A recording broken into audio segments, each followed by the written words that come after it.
Okay, we are now reconvening from our closed session at 6:47. We do apologize for the delay. I would like to mention and note that we started late due to some traffic that is happening on the way over here. So we're sorry, but we are trying to be mindful of your time as well as making sure we get things done.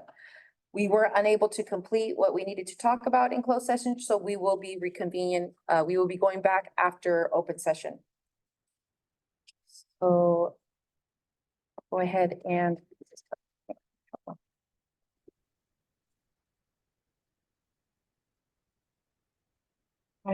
do our land acknowledgement. We acknowledge the land currently occupied by Washington Unified School District as the traditional home of the Patwin people. These sovereign people have been caretakers of the area since time immemorial.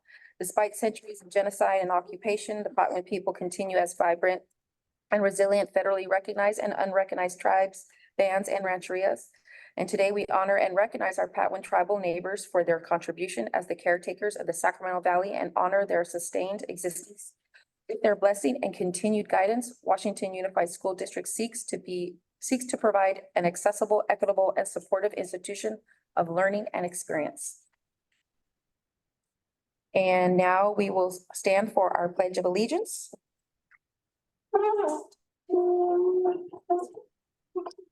And if Mr. Rudy could lead us in pledge, we'd appreciate that. Want to have one of my brothers? If you want, let's do that. Anyone? All right, Jonathan. Jonathan. All right.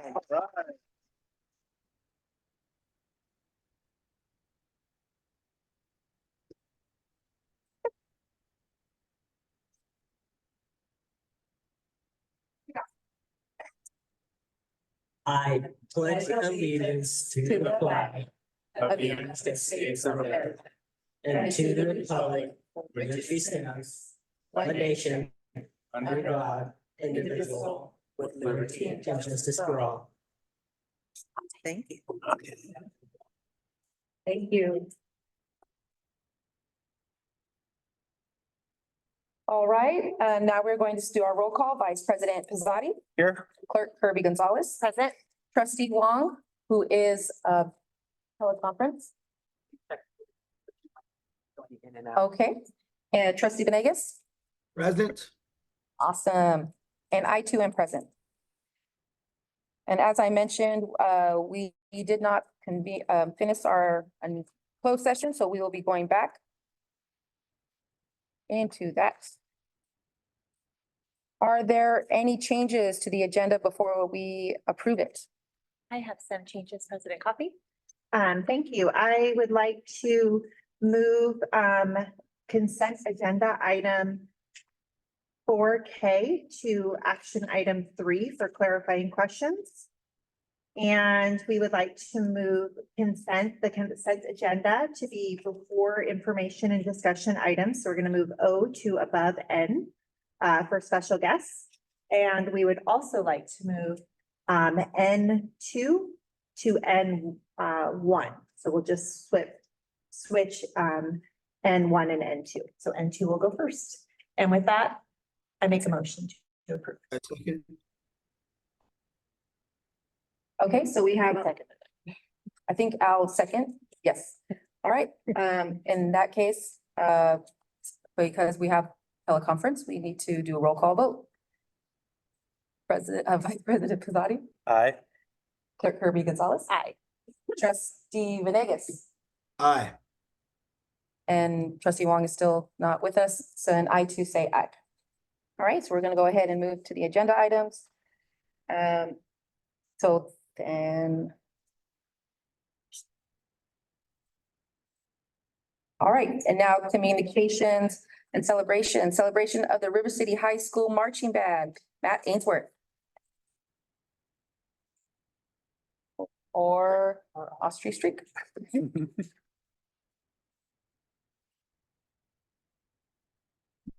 Good evening, trustees, superintendent, student board member, and community and staff.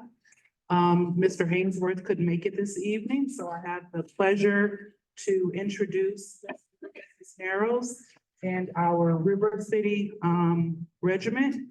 So as WUSD closes out the 23-24 school year, the River City Regiment would like to share their year in review. This school year served as one of the tremendous growth and continued success. This school year served as one of tremendous growth and continued success for the band program, and they are delighted to share their accomplishments as they look forward to the 24-25 school year. So Mr. Cisneros and students, please come on up.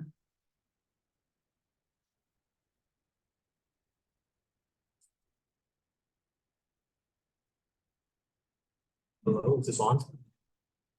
I'm not used to using a microphone. All right, good evening, everyone. Thanks for having us. If you can look over to your right or to your left, that is those are all the accolades we've received in just this school year. Which but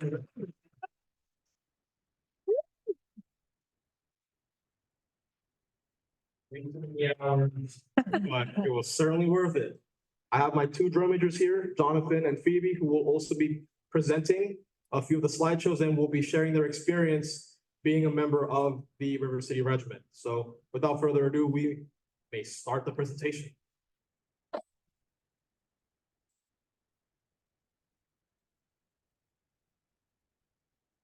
All right, so for our marching band season, some of our highlights was that this was the largest band in program history with 90+ students in the band, so that's really cool. And then also this was our 6th year of continued growth with Mr. C.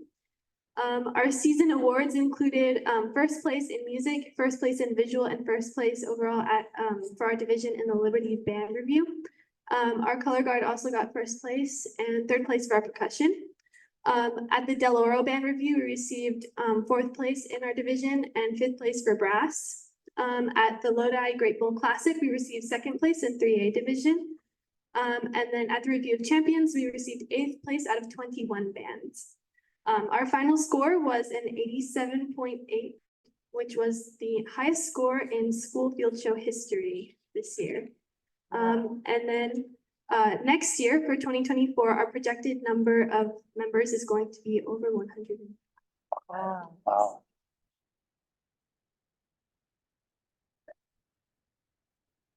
A little snippet from our show this year.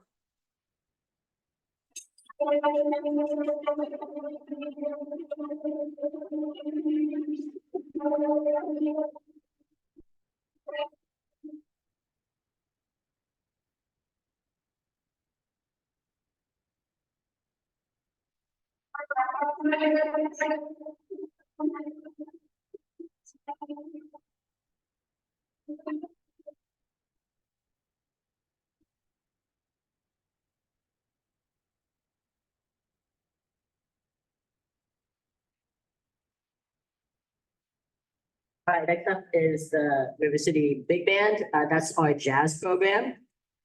Tuesday through Thursday, we get a bunch of students together early in the morning, an hour before school, and we play jazz just because we love it. We went to a couple competitions, I think. We went to, let's see. Is this all of them?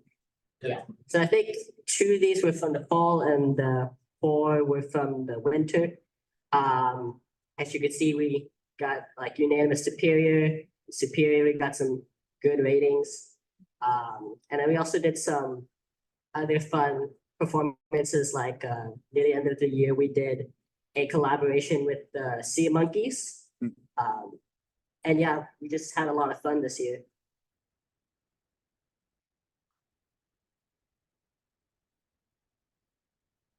And then this is a clip from Sister City.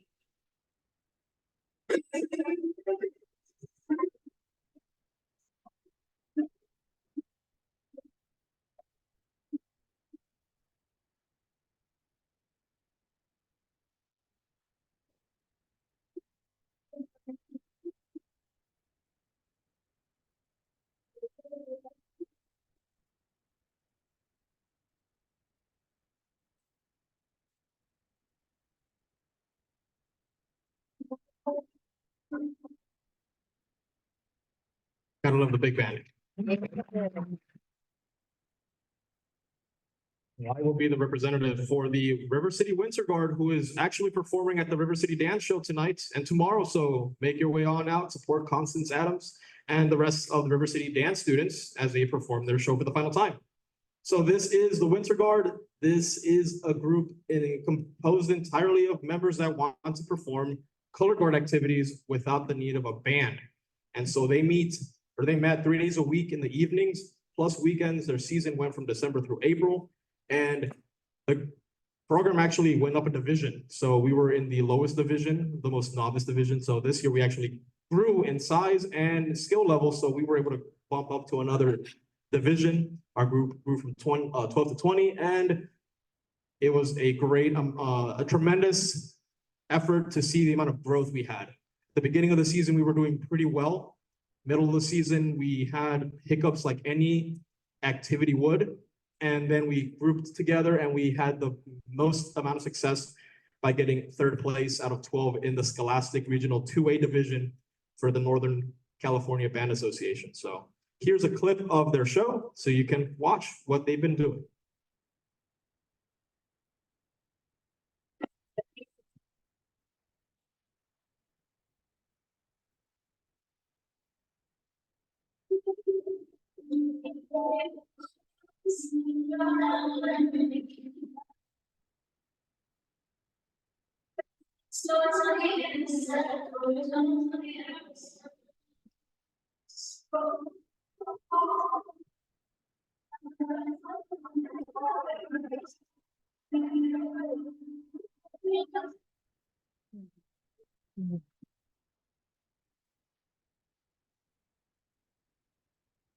This year, for the first time, we did what is called Winter Drum Major competitions. Despite the name, it does not entail playing the drums. What it actually is, it's conducting. Sometimes when you see like classical music, you'll see the director in front using the hands to guide the band. So for the first time, me and Phoebe gave that a try. And as you can see here, we had a lot of growth throughout the year.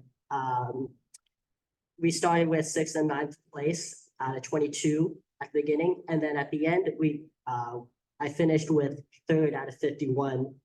Wow. So, and this is our first year. We're going to get some experience.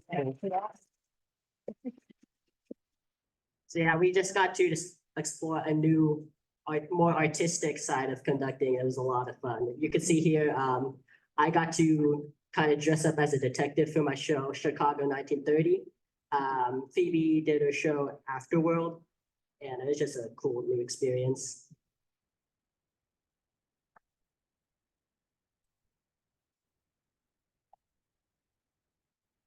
All right, so for our concert bands, this is what the musicians do during the spring when it's off season for marching band. So we do meet during school. We have these during class periods. So it's split between symphonic band and wind ensemble. Symphonic band is for younger intermediate musicians, so it has a bit more like of a learning aspect. And then wind ensemble is for older advanced musicians, so it kind of goes faster into more difficult songs. The season is from January through May during the spring. And then at the end of the season, we merged together to become concert band for Music in the Parks. So we got to go to Six Flags and perform, and we got unanimous superior at that. And then we got to have fun in the park afterwards. That was really cool. And then also we went to Golden Empire Music Festival, and Symphonic Band got an excellent rating, and Wind Ensemble got their unanimous superior. And it was a really awesome season this year.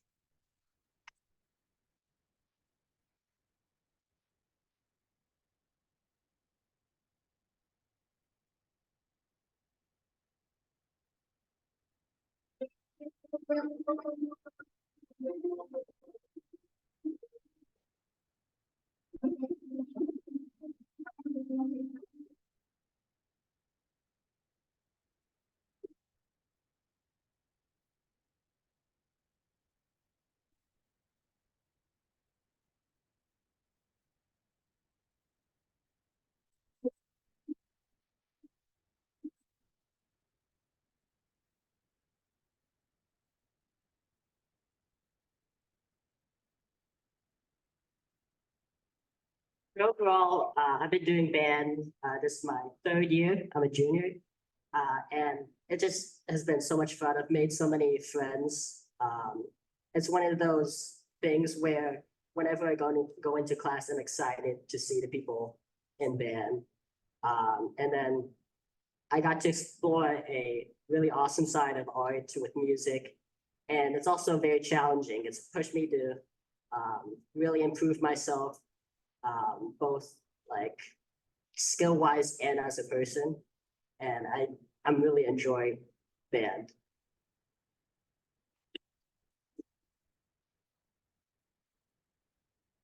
I'm also a junior, so I've been in the band for the same amount of time as Jonathan. But this was my first year where I got to conduct as a drum major. The past 2 years I had been playing baritone on the field, marching. But this year I got to conduct and I will next year as well. And honestly, that has been pretty much my favorite thing to do for music has been conducting. And I actually want to do this after high school as well if I can. So yeah, it's just super amazing to get to be on the field and see my friends and conduct for them. It's really awesome. And then yeah, like Jonathan said too, most of my friends are in band and we all are very close, and it's fun to kind of have your friends that you get along with, but then also work with them to make this cool product that we have. So yeah, I've had such an amazing time and I really appreciate Mr. C for giving us that opportunity.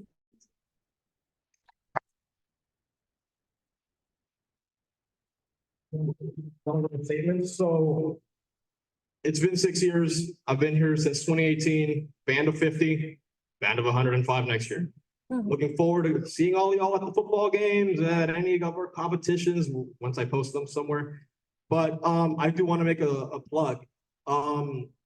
This is great. This is lovely and this is awesome. Having the amount of musicians and performers at the high school, not just with the regiment, along with the Sea Monkeys, the orchestra, the choir that's coming up. I would like to see a little bit more equity within our K schools, because we want to make sure that what we have up here can be achieved for all of our students in our district. We're currently having discussions about how can we reach all of our students at the K levels to make sure that they get to where they need to be at the high school. We want them to continue here in West Sac, not leave West Sac to go do it somewhere else. They could do it here. And of course, as always, I'm looking forward to seeing how the continued support of our district will help enhance our programs, with the addition of Prop 28 monies coming into our district this upcoming year. I look forward to seeing how all that will further enhance what we have going on. And, you know, what we do in the regiment is we want to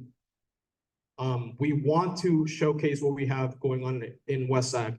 We want to be your representatives. You want to be the representatives of what we do here. And we're doing some great stuff here, and we look forward to continue doing that going into the future. And I'm excited to see what we do next. So thank you for your time.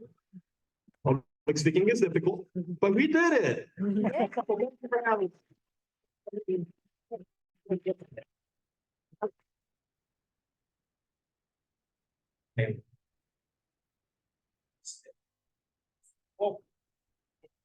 All right. Thank you, guys.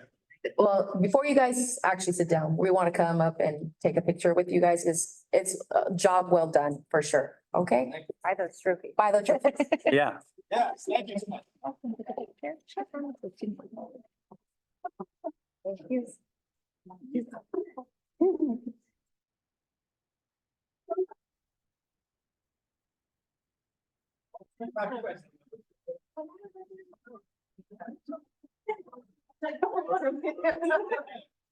I see with all that metal up there.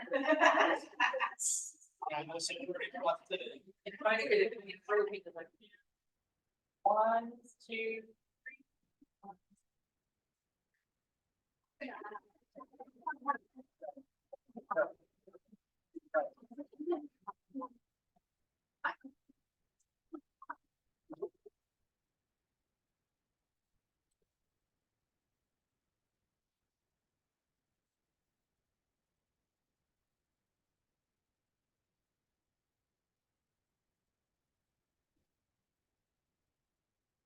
All right, and now we are going to go ahead and move on to our association reports.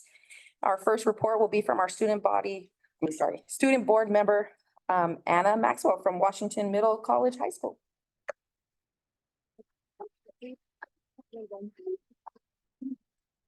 This is the student board member report for May 9th, 2024. Thank you so much for coming. My name is Anna Maxwell. Starting off with Ridgeway Island School, Mrs. Dolores Henson is retiring this year, and just last week she had her final school concert. Thankfully, if you haven't heard her band play before, there is another opportunity to do so at the Bridgeway Island Open House on May 15th, where her band will be performing for one final time. Next up at Riverbank, KYH Footy Awards are being given weekly to the class with the best playground behavior. They also created a significant Otter Staff Award, in which staff nominates staff weekly on behalf of the students. Additionally, they are giving monthly lunchtime treats to well-performing students as a positive initiative. Yes. Next up at Elkhorn Village, their Elkhorn Ballet Folklorico performed at their spring festival. And they also celebrated teachers this week because you may or may not know this, but this week is official Teacher Appreciation Week.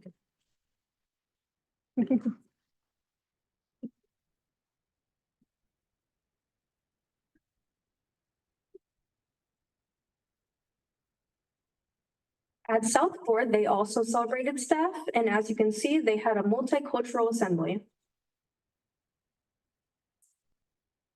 Next up at Stonegate Elementary, they hosted a family math night in which they had math games, dinner, and math kits to take home with the students. Now at Westmore Oaks, they decided to brighten their celebrations and decided to celebrate their cafeteria staff. At Wildcats Village, they want to thank the West Sacramento Rotary Club for catering lunch to their staff. And they also want to give a special thank you to you all for endless support throughout the school year. At the Washington Unified Virtual Academy, students finished their CASP testing by coming in on Tuesdays and Thursdays for 2 weeks. They also want to announce 3 teachers for next year, which includes Mrs. Sykes, Mrs. Lorenzo, and Mrs. Carranza. At the Washington Adult School, 7 students started full-time employment for the first time, and 1 ELL student has been hired by the district as a paraeducator. For all the students working on their high school diploma, they have completed over 120 courses. At Yolo High School, they want to thank River City for inviting their students to prom, and they also had their last handball tournament last Friday. Now, you guys saw a hint of this in the beginning, but the River City High School construction team did bring home a Craftsman Award. So vote, right, take a picture. And finally, at my very own Washington Middle College High School, the photography club took a trip to a farm, and 100% of seniors have accepted their offer to their college of choice. They also want to congratulate seniors that have received full ride scholarships and AA degrees. And although this isn't mentioned on the slide, I did want to add in that this week, for the first time ever, ASB leadership has decided to hold a Teacher Appreciation Week, have a whole Spirit Week dedicated to them and for all that they do. That brings an end to the student board report for May 9th, 2024. Thank you for listening.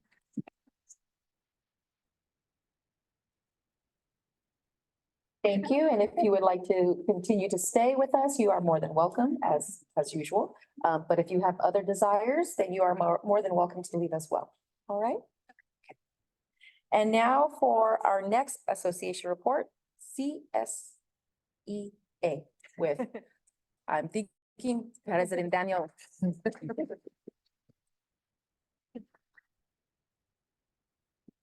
No, it's not on. Good evening, President Coffey, Superintendent Hildreth, trustees and cabinet. Thanks. So the first thing I'm going to talk about is negotiations. Last time CSEA met with the district was April 16th. At the end of that session, we provided the district with Article 18 salary and compensation. And the district already had received from CSEA Article 15 duty hours and Article 17 reclassification.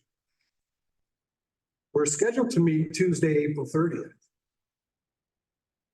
But this was rescheduled due to the district stating, and I quote, "The district requires more time to provide proposals to CSEA addressing all aspects of compensation."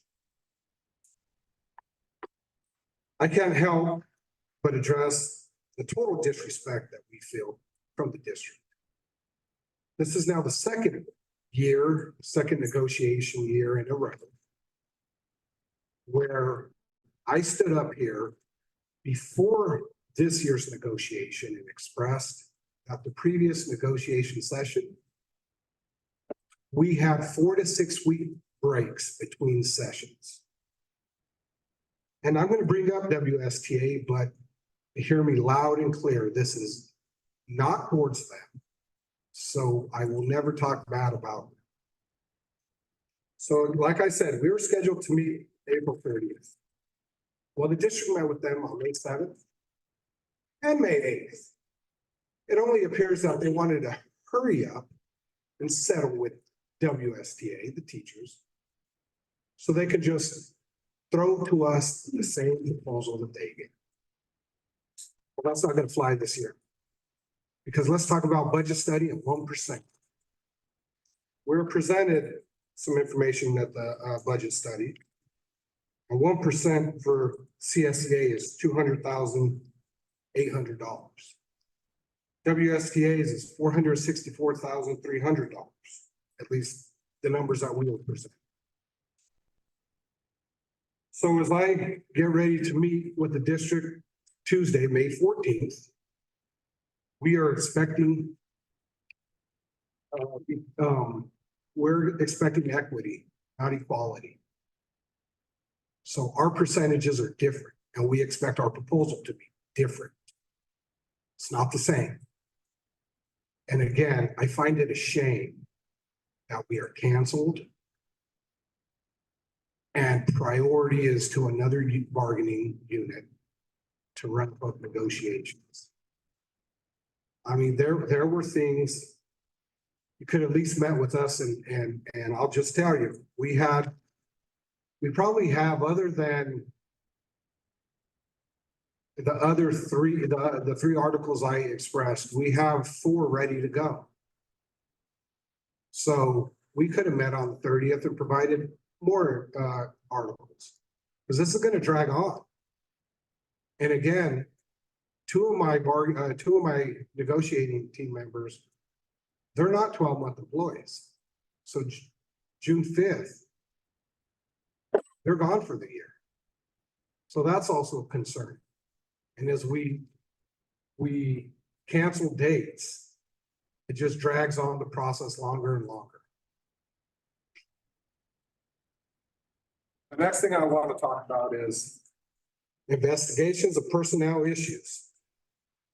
This was a little hard update to give, but I believe the time is now to address it. So as a job steward and the chapter president, one of my roles is to represent members in these investigation meetings. Since October or November of 2021, Maintenance and Operations Department has been in turmoil with uniform complaints after uniform complaints, non-stop. We have had 2 maintenance techs leave our district over the dysfunction in this department. One was a very good HVAC tech. Another was a good all-around maintenance tech who have moved on to other districts and are excelling at the other districts. When the new MOT director was hired in the position, the theme for that department was change the culture of that department. And I give that director the benefit of the doubt. I really think the intentions were to change the culture of that department. But unfortunately, you can't change culture if the reason for the dysfunction is still present in the department. So as much as I understood the district's theme of change culture, that is virtually impossible with the root of this dysfunction still in place. These sort of complaints and investigations take a lot of time and are unnecessary. Time from the members who have to be called in to be interviewed, time from HR who has to do reports, interviews, is taken away from HR's essential functions of the district. So I want to state here, has the district even thought about bringing in a mediator to sit down with M&O and see what is wrong? Because this isn't a CSEA issue. This is a district issue. This is an employee issue. So I would be requesting that. Maybe an outside mediator come in and let's get this figured out, because I see no end in sight. And I'll just be real frank with you. I see no end in sight. Safety concerns. I brought this up a few board meetings ago about safety concerns, and I want to thank Assistant Superintendent Street, Farah, Dr. Burns, Doug, WSTA, and we met. I think it was earlier this week, maybe the end of last week, to address some of these concerns. But I met with my group the other day. I won't say the site, I won't say who, just classified employees. And I literally have 2.5 pages of complaints. I'm going to read an email, but I am going to take out the site, the employee, and the administrator, because really that's not how I go. So it may sound a little funny because I took out some things, but I have sat down to draft this letter many times because I felt in my heart that things would get better. Unfortunately, that was not the case. As you know, I am an employee at a school site and I love what I do. The last 2 years have been a living hell. I am not treated with respect and at times verbally abused by the administrator. Administrator excludes me out of communications that I should clearly know about, very frequently replies or addresses me with rude, snarky comments. It's hurtful to feel belittled and treated like an idiot on a daily basis. Administrator walks by me as if I am non-existent and a hindrance to them and the office. I am on the front line of the office and I feel very adequately service parents, students, and visitors with the utmost respect and dignity. Administrator has added emailing teachers to my duties that have not submitted their period attendance and asked them to submit it ASAP. Administrator should be doing the follow-up on their teachers and addressing it with them. I have expressed that doing substitute and employee timesheets is consuming a lot of time, my time, and affecting my attendance responsibilities. I have called around to other school secretaries in our district, and the secretaries do not do timesheets. I feel that the administrator is waiting until my performance review to shame me and say I'm not doing my job. It's been very hard on me working in a hostile environment, and I take this home. I've woken up many times with chest pains because of this. I just want it to stop. It should be given the same respect that I deserve. So that needs to be addressed. That's a major issue. I know some people are aware of who and where I'm talking about, and I'll leave it at that. And then the last thing is the Equity Pay Committee. I know we had one, and I look forward to the May 23rd board meeting to reflect our classified to get approved by the board. This is for the bus drivers. I believe the senior bus driver, and I'm gonna get it wrong, fiscal analyst. So I look forward to that getting approved next board meeting. Then just the last thing I want to throw in there is I'm looking how to bring a transparency resolution. My association, a few years back, drafted a transparency resolution so that our board of directors, essentially the board, but the board of directors as we call it, whatever they vote on in closed session, now I understand student discipline, employee behavior, I understand things are confidential. I'm just gonna give two easy examples that I could think of right away. SROs, the move, right? The move's a hot topic. I would like to see transparency. Whatever this board votes, we should know their vote in the open session. We should know what every one of these board members vote in open session. That way, if something happens, we're not addressing the board. We're addressing the individuals that either approved or disapproved what went on. So I'll be trying to figure out how to bring that here because I think transparency is what we need. Okay, you guys have a good evening.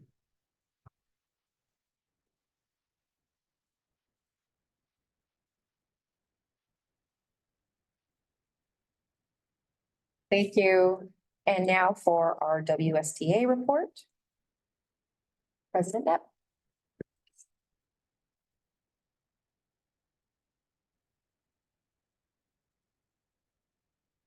Daniel didn't want me to be heard. So, first of all, I wanted to offer Anna Maxwell the ejection seat because we forgot to remind her that she was welcome to stay, but also she could go and I'm sure she has homework. Did you? Okay. I guess I did. She wants to stay. Well, I'm so glad.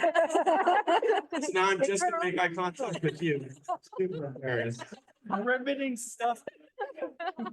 I will find a way to make controversy wherever I can.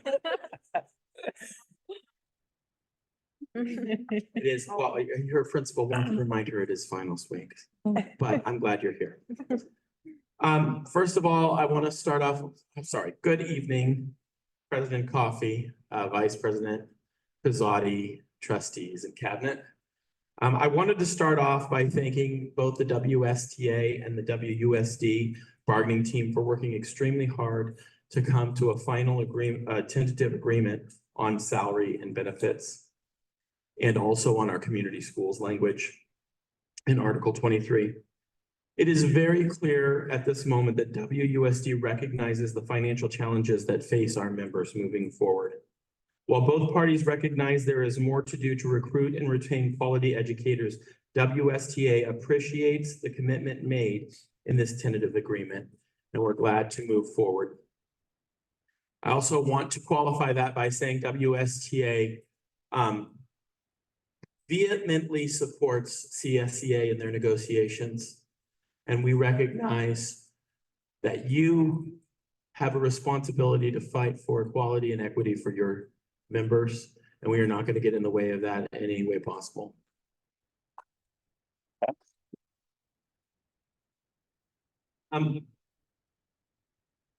I just wanted to say, because so often I come up here and there's times I have to speak truth and sometimes it's really hard. But I also want to recognize value when I see it. And I shared with the superintendent earlier, and I'm going to share with you, that it is very nice to feel heard. For the last few years, I've been coming before you and saying, hey, like, why doesn't anybody follow up? Why haven't I heard from you when I speak at the board? It felt obligatory. But I want to say that over the last year, I have spoken on SPED task force. I've spoken on community schools resolution. I've spoken on talking about a retirement incentive, and I've spoken about looking at our healthcare broker. And the district has responded and addressed all of these issues in a meaningful way in which we have been able to meet and confer on every one of them, and most of them are moving forward in some fashion. SPED task force happening. Community schools resolution, hopefully you'll pass it tonight. Retirement incentive, been speaking with Monique about the possibility. Where's Monique? There's, where? Hey, Monique. Been speaking about the possibility of that as a benefit to our district. And the healthcare broker, we were able to meet earlier this year with a viable alternative to what we're working with, and we're finding ways to try and help our members and help our district. So thank you. I feel heard. I'll call you out when I see a problem, but I will also call out when I want to recognize that you're doing your job.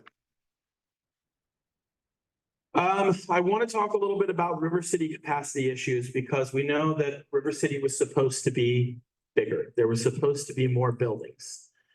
And we just didn't have the funding to finish it. But there are impacts at River City that some of my members are feeling on a daily basis. One of that is in the science department. Science teachers are having to share classrooms. They're having to move from one class to another with hot plates that are still extremely hot because they have to use them in the next class. The electrical cords on them are being burnt and the wires are being exposed. They're $300 a piece, but because they have to move to class, they have to do that. We have teachers in classrooms that don't have the proper safety equipment. We don't have eye washes. They bought a shower head to hook to the sink so that if chemicals get in the eyes, they can spray out the eyes with the shower head. There is not the proper ventilation in the room because one of the teachers has been moved to the history department. So they're teaching science in the history department with not the proper ventilation. We're violating safety code because there is not 3 feet of passable distance between desks in the science room. I understand that we're dealing with size issues. We're dealing with capacity issues at the high school, but we cannot let safety become a concern because we're trying to mitigate that. Luckily, I did talk to Assistant Superintendent Streak today. We're going to meet with the department chair of the science program and the principal and facilities, and we're going to work out, see what we could do. We're going to do that. If we highlight it green, it's something we can do without any work. If we highlight it yellow, we need to move through some obstacles, but we could probably get it done. If it's red, it's long-term. We have to build a building, but we're going to look at things. But I wanted to remind you this issue is out there and there's impacts. And also I calculated the additional time these teachers are having to work compared to another teacher who doesn't have to share a classroom. And even if you take the rate, the professional learning, the professional development rate, and you calculate it to the hours they're working, each of them would be qualified for $2,000 additionally a year because of the extra time that they're putting in to move their card. And we have nothing in the contract to adjust that impact that these teachers are having to do extra. We have similar problems at the high school, also at Bridgeway, with capacity for SPED, with places for SPED. SPED teachers at the high school are sharing classrooms, which means that there's no place for testing or IEP meetings. So luckily, Principal Billingsley is working with the SPED department to find rooms, and sometimes they're able to use the workroom in the office, but sometimes that's used by peer mediation or there's other meetings going on there, and they're kind of having to play musical chairs to find a place to go to do their IEPs and SPED meetings. So we have to, I know there's so many things on our plate, but we have to address the high school capacity issue, especially with those new apartments coming in. We have to do something. This is not sustainable. Let's see, community schools resolution. Just want to celebrate that my colleague, she's not here right now, but Dr. Bradley will be presenting that tonight. I'm excited about it. I hope we can move it forward. I also wanted to talk about some of the safety concerns that was mentioned by my colleague, President Gandara. We have the concerns at a lot of the same sites. I just want to remind folks that in the absence of the old model where we're suspending, and again, we all agree that suspension is not the long-term solution, we have to fund staffing at our wellness centers. Empty rooms do not help children. Okay. When the incident occurs, when the child has an interaction that's negative, we need to be able to address it right in that moment. If I find out that one of my students can't say the phoneme for the letter A, I address that in that moment. If I found out that a student doesn't know how to behave with another student or make a friend, or they immediately react physically, we don't have a space. So that's not disrupting the classroom and they can learn in that moment. That's what the wellness centers are designed for, but they don't work without funding. And I gotta tell you, I've got some amazing colleagues in CSEA and classified who would love to do that work. They would love to get a full day's pay because right now they're taking hour breaks here and hour breaks there, and they don't get health benefits. They don't have time to go home. We have people here, and if we can find the funding, this is perfect, and these are classified staff, are the members that live in the community. They're the ones who are already doing the restorative work. Let's acknowledge them and pay them for it.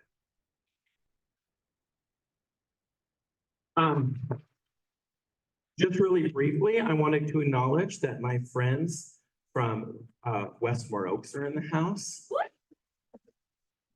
They're really cool. I don't actually belong in their club. I'm not cool enough, but they really welcome me when I come. I wanted to read from their rep on what they said.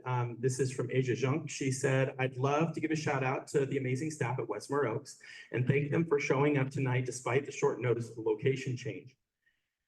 In this week of our amazing teacher appreciation, I want to shout out to the amazing teachers who, despite budget shortages, high class numbers, and many other things, still manage to show up daily and make our students feel safe, welcome, and provide an environment to help them flourish and learn. We teachers take on far more than our regular duties every day, and I want to make sure they're not only appreciated, but given the respect and tools they need to continue to do an amazing job. One step in the right direction would be staffing our wellness centers with qualified staff who can help our students with their emotional regulation needs and trauma. Lastly, I'd like to say we need more support staff for our SPED educators. I don't necessarily mean more paras or more pay, although those things are good, but also training and PDs designed to help them, especially the interns and the newer teachers in the classroom. So thank you, Asia. Thank you, Westmore Oaks, for being here tonight. Two more quick things. I want to shout out to the amazing teacher, Paul Dennis, who works at YOLO Continuation High School and is retiring this year.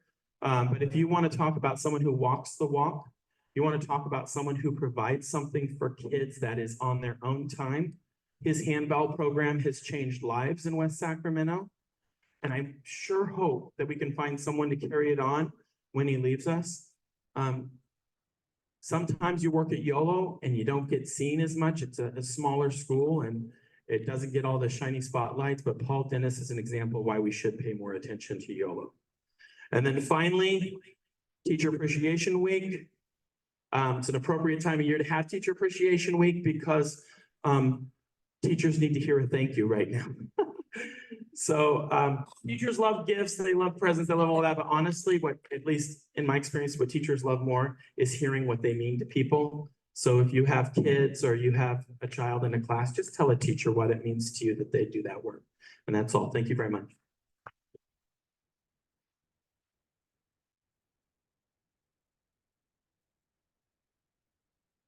Thank you very much.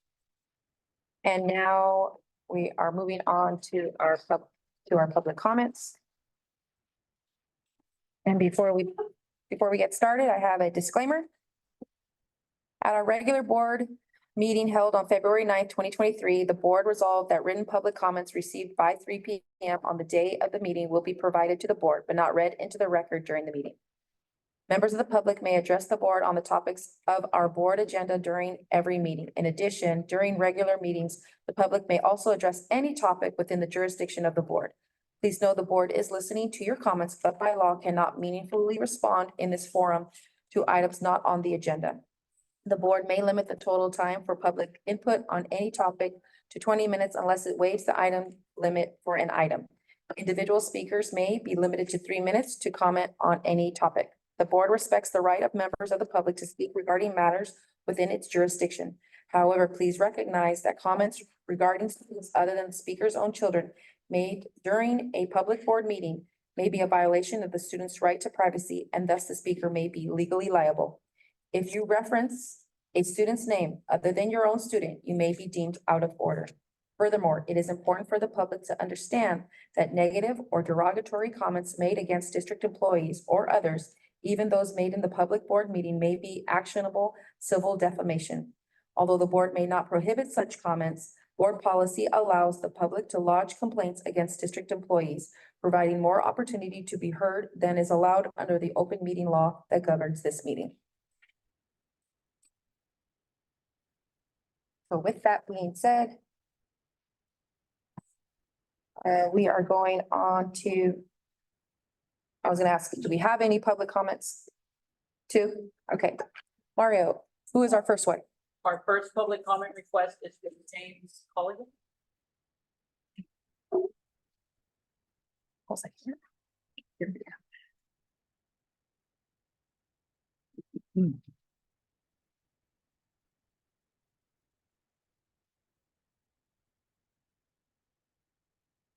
Thank you.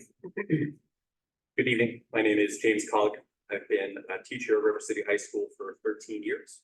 I want to speak to you about drug use in the bathrooms at River City High School.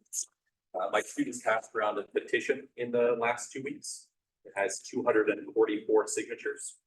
They asked me to bring the petition to you and read it to the board. I'll also send each member of the board copies of this petition once I'm done with these comments, so you can see the signatures. This is what the petition says. Dated April 24th, 2024. To whom it may concern, we, the undersigned students, believe that there is a problem at River City High School. Students are frequently using drugs in the bathrooms. As a result, when we need to use a bathroom for its intended use, we are frequently exposed to secondhand smoke, which is harmful to our health and disruptive to our learning. Also, many of the bathrooms are frequently locked in order to prevent students from smoking. As a result, when we need to use the bathroom for its intended use, we frequently have to walk far from our classrooms, which takes more time than we're out of class, which is disruptive to our learning. We, the undersigned students, do not feel safe using the bathrooms at our school. We want this problem to be fixed. End of statement. Drug use in the bathrooms is clearly a problem, and it is getting worse in my experience. I've been on the safety team at River City High School for 2 years, and I can attest that the safety team and the administration of our school have been trying to deal with this issue. We have clearly failed. We need more resources. I suggest that you reach out to the administration of River City High School and ask them what they need. Possible solutions might be to hire another campus security monitor, to pay for a drug sniffing dog to occasionally visit our campus, and or to reconsider and potentially change the disciplinary consequences of drug use on our campus. Thank you. Thank you. Our next public comment. Our last public comment request for general public comment is from Asia Junk. I spoke for. Oh, okay. Oh, okay. I gotta wait for the light to say that it's good. All right. Well, thank you so very much. And now we are moving on to. I don't think we have anything for public hearing. Since we made the change, we're now moving to consent agenda items. Are there any question or any public comments on any No public comments on the consent. Okay, so do we have a motion? I move. Or we have any comment? Which one? I move. We move, I second. second, and since I think we still have Al, yes, good job. Yes. Thank you for still being with us. We're gonna do a roll call vote. Vice President Pizzotti, Aye. Clerk Kirby Gonzalez, Aye. Trustee Venegas, Aye. and I too say aye. And the student. And the student board? Aye. And she too says aye. Board. Right. So going ahead to the next. Now we're moving to information discussion items. And as discussed, our number 2 is now our. Hang on a second. Oh. Oh, Thank you. Now that just wanted to highlight that we have passed the consent agenda and just want to acknowledge that we have a promotion listed on the consent agenda. And so we would like to acknowledge our new Director of Professional Learning, Curriculum and Instruction, Brittany Billingsley, welcome to the new position. We're very happy to have Brittany with all of her experience, leading and knowing our district, and has done such a great job at River City High School. But there might be people who don't know that not only has Brittany been a successful high school principal, but she has been a principal of an elementary school as well in Stockton, and has had AP experiences. She's an English teacher, and so a wealth of knowledge to join our Ed Services team and really helping to lead that instruction in our TK-12 pathway. So just wanted to say welcome and hope you eat your Wheaties because we're ready to put you in.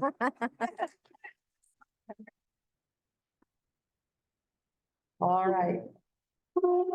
And now we're going to go ahead to our information discussion items. And for the change, it is now N2, which is now N1, update on the issuance of sale of the 2024 general obligation refunding bonds. Monique Stovall. Thank you. No, I don't think the mic is on. I don't think the mic. on? Thank you this evening. I am very happy to be back here with you, Yeah, it's on. with Blake Singh There you go. Thank you. from KNN to provide an update on the refunding that we requested your approval back in March.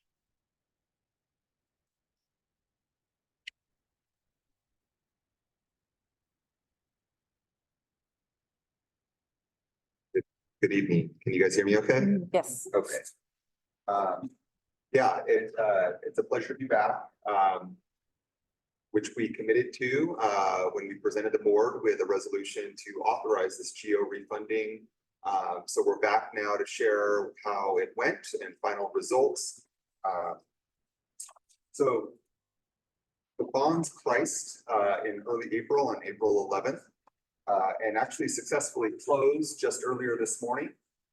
And again, as a reminder for the board and community, this refunding bonds were to replace the outstanding election of 2014 series 2015 bonds that were sold. The refunding ultimately generated taxpayer savings of $1.483 million by reducing the interest of the outstanding bonds. The true interest cost or aggregate borrowing of the GO refunding netted 3.15% compared to the outstanding bonds, which had an aggregate borrowing cost of 3.9.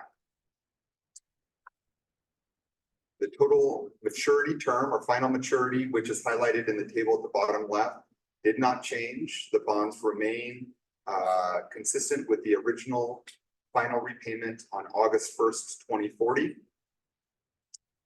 And the total savings that are represented down at the bottom of that table certainly exceeded what the good faith estimates that were included in the board resolution represented. So overall, a very positive storyline there. On the next slide, just looking at what the debt service, we might have missed this slide. Okay, we'll go to this one. This really summarizes the outcome of the pricing. There's a lot of detail here, but really just to summarize the backdrop of the market on the day we went to price the refunding bonds. There was some volatility. A new CPI number was released, which came out a little bit higher than expected. Kind of set treasuries in a bit of a sell-off. It didn't affect the municipal bond market quite as much. But there was a robust outreach process leading up to the week of pricing. So the team was able to successfully navigate somewhat of a volatile backdrop and ultimately stick with an aggressive pricing plan. And when I say aggressive pricing plan, that means interest rates that are at the minimally low rate that will still draw investors in to buy the new refunding bonds, but ultimately secure the maximum amount of savings that we could for Washington Unified taxpayers. At the end of the day, there was a strong order period where the total amount of bonds to be sold was 17.95 million. There was nearly $70 million worth of orders that came in. So just about 4 times oversubscribed, meaning more orders than bonds available. That further put the team, the Washington Unified Bond Finance team, in a position to negotiate even lower rates and again, enhance taxpayer savings.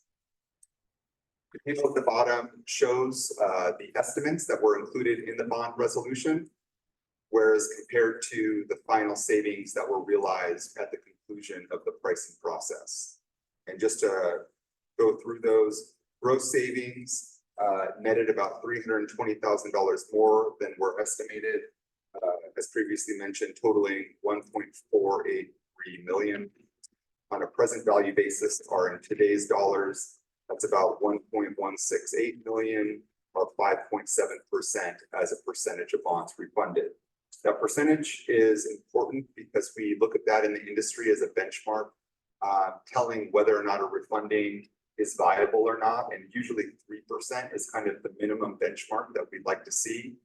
So getting nearly double that, I think just continues to showcase that this was not only worthwhile, but I think continues the district's effort to provide strong fiscal stewardship on the outstanding bond program.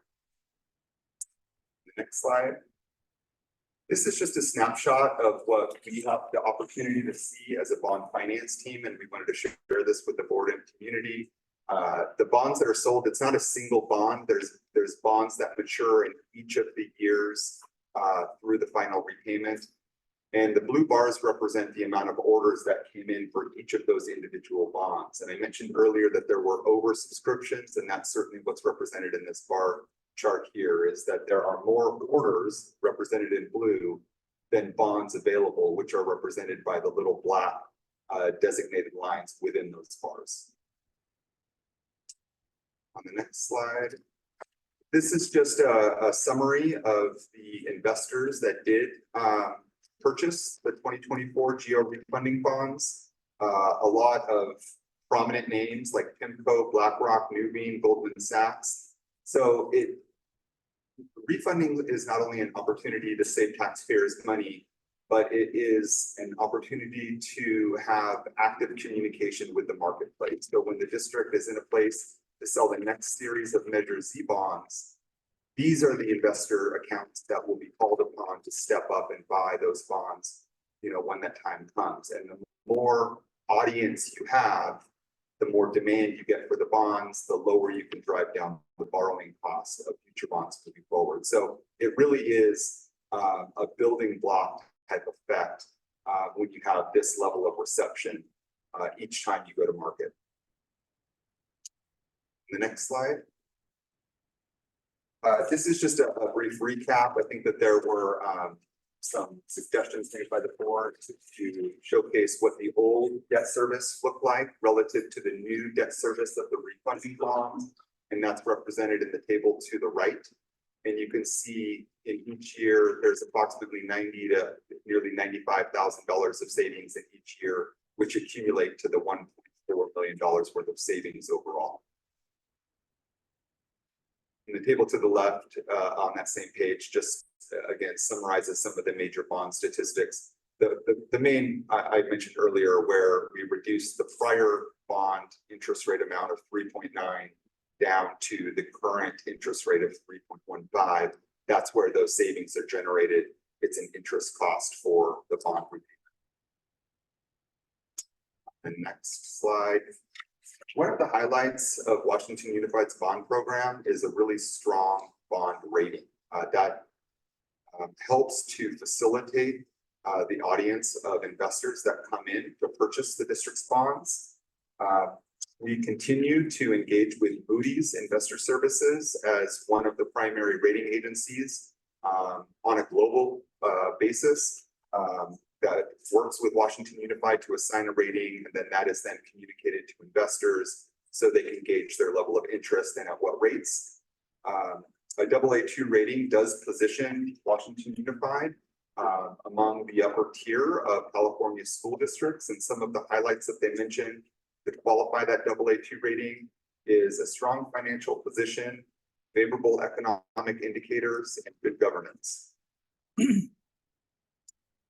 On the next slide, as part of a statutory requirement, we come back and show all of the final costs associated with this refunding.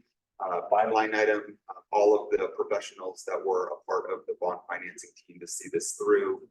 And that's what's represented in the table here. Total costs of the refunding total just over 268,000 in order to generate that 1.4 million. The 1.4 million is net of all of these costs. And these costs are all paid out of the bond proceeds of the GO refunding and not out of district funds. That concludes my short and sweet and hopefully positive in the eyes of the board and committee members report.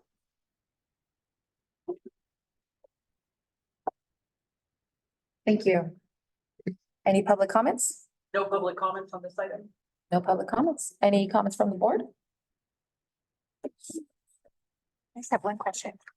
Thank you. I appreciated this. It's great, concise, good news. My question would be, do you know about how much it would be of savings per individual, per homeowner? Do we know that, or could we maybe get that if we don't know it tonight? We can, it's not something that we've calculated, so I don't have that number readily available. I will say that because the population of Washington Unified's boundaries, it spreads that 1.4 million over a very large amount of households. Sure. So I wouldn't plan on going out and buying a car based on these savings for individual homeowners. But we do think that it's more than worthwhile on a basis. Sure. Yeah, absolutely. Thank you. I appreciate that.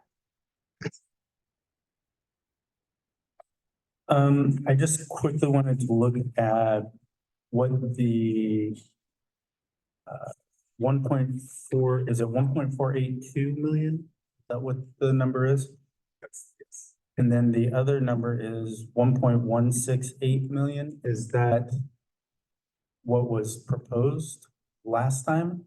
The 1.168 is representing present value. So it's discounting savings that won't be realized until say 2040 or 2039. It discounts those back to today's dollars using the yield of the new refunding bonds as a discount factor. So it's a present value, finance calculation that's often.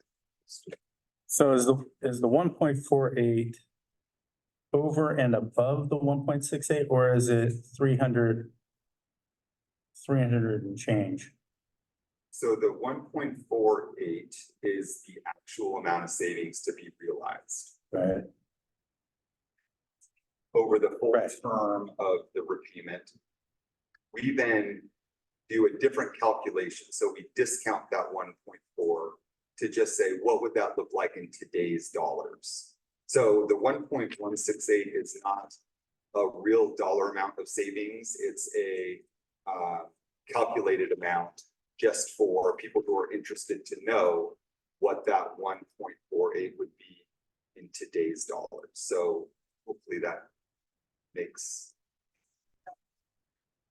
I think I was looking at the difference, like what's the difference between today's dollars and what we're forecasting at in the future with the 1.48. Yeah, so I think there's hopefully I'll answer this. So that there was an estimate originally presented to the board of 1.162. Right. And that the actual amount of savings that were realized is 1.482. So it's a added savings amount of about 320,000. Right. Okay. That's what I was getting. Yeah. Al, do you have anything? Only because. I'm okay. I'm good.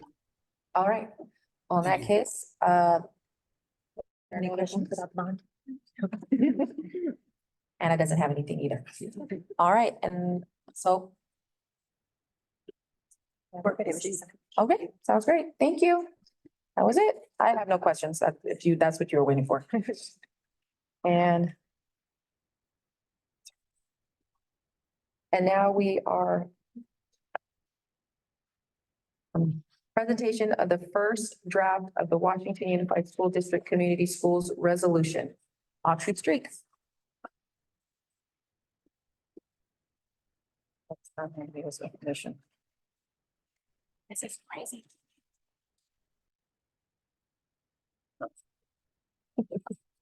Good evening again. I have the pleasure to be joined by our Community Schools designee, June Flores, and our WSTA Community Schools representative, Dr. Amber Bradley, and CSCA President Daniel Gandara. And I'm just going to read from my notes. Tonight's presentation highlights the implementation of a board resolution aimed at endorsing the support of community schools within the Washington Unified School District. Community schools represents a holistic approach to school improvement, emphasizing close collaboration among the district, schools, teachers, students, families, and community partners through a collaborative effort, input from WUSD staff, WSTA and CSCA leaders, students, and community members. We basically gathered information to develop the draft of a community schools board resolution. This presentation will outline the contents of the proposed resolution and detail the process undertaking to collaboratively craft this draft, as well as give you an opportunity to ask us any questions and give your input. So with that, I'm going to turn it over to June Flores.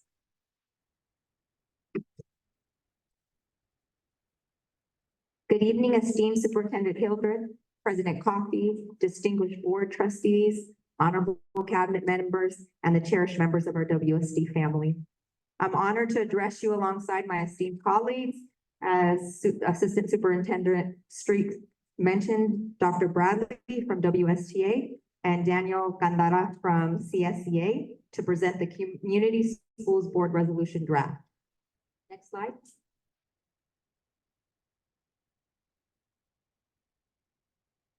The community school strategy seamlessly aligns with our objectives for student success, embodies our equity principles, and resonates with 3 out of the 4 foundational pillars. Next slide, please. Many people may be asking, why implement a community board resolution at this juncture?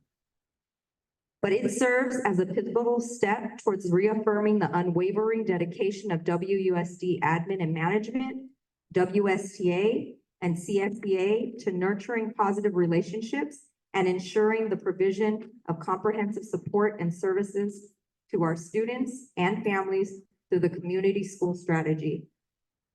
The spirit of this board resolution is that we will have positive relationships in putting our students first. Next slide, please. All right, so these pictures here, June took for us, a part of the planning process. We'll just go to the next slide. I'll go over how we created this document. So this started in February of this year. I met with June, WSTA and WUSD. Me and Doug had been working on a resolution based on the Community Schools Framework for the state of California. So we introduced what we had crafted to our steering committee, and we introduced that to everyone.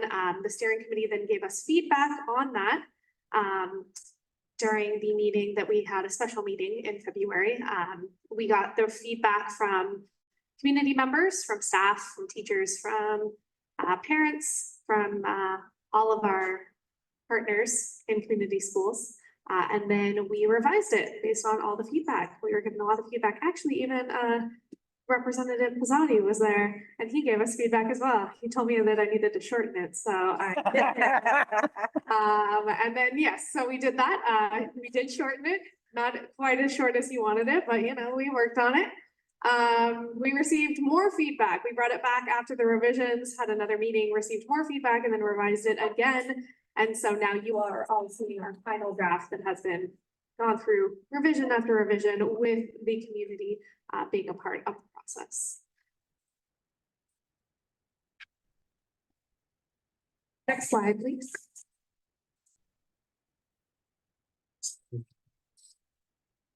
So the planning process of the steering committee. So the steering committee is made up of all stakeholders, which include district staff, so administrators, including classified, parents, and students.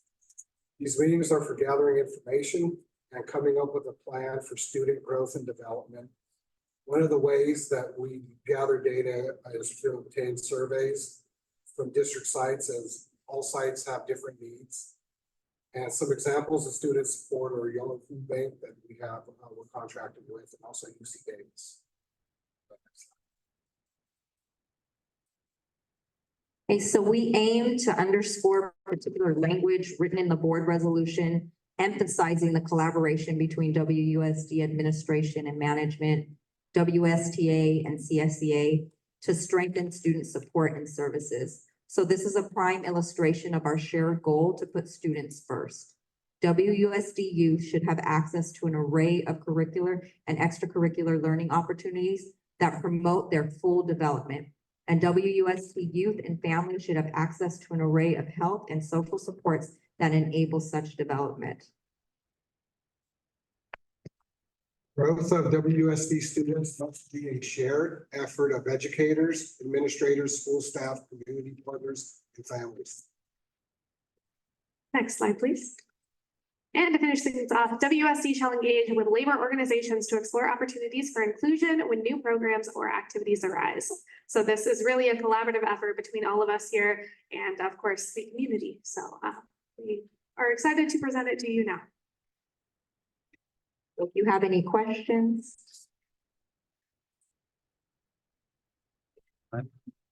Are there any public comments? No public comments? I just want to say thank you for allowing me to participate and inviting me to participate in the steering committee get-togethers. And you're right, what I saw in the original resolution was like, everybody wanted everything and wanted, it was several pages long and 4 pages long, right?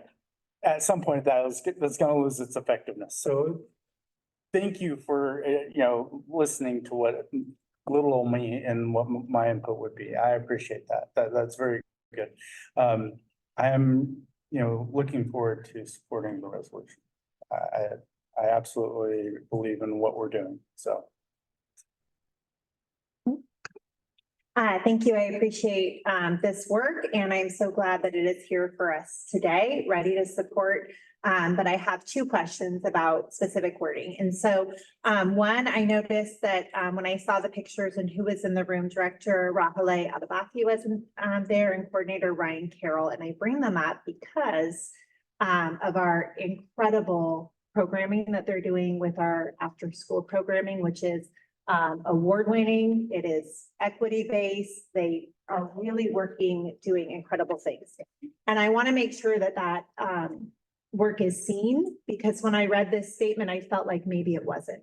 And it says, the effects include inadequate and unequal access to enriching culturally relevant curricula and after-school experience that support growth. And I'm wondering if that could be changed, or if you want to say something about building upon what we're doing or something like that. But I just want to acknowledge the really talented people we have who've been laser focused on that specific work. And then I had one other question, and that maybe is one to think about. When we talk about, again, the mission of all of this, I think is so important, and I'm 100% in agreement with those pieces. I don't want to send a message to our community that some of these maybe aren't happening. And so my question would be, there's a piece about reducing suspension rates, which I think is so important. But it also talks about, I think it uses the word or harsher punishments. And so maybe that could be looked at or adjusted. So thank you for your input. So I'm going to answer your second question first.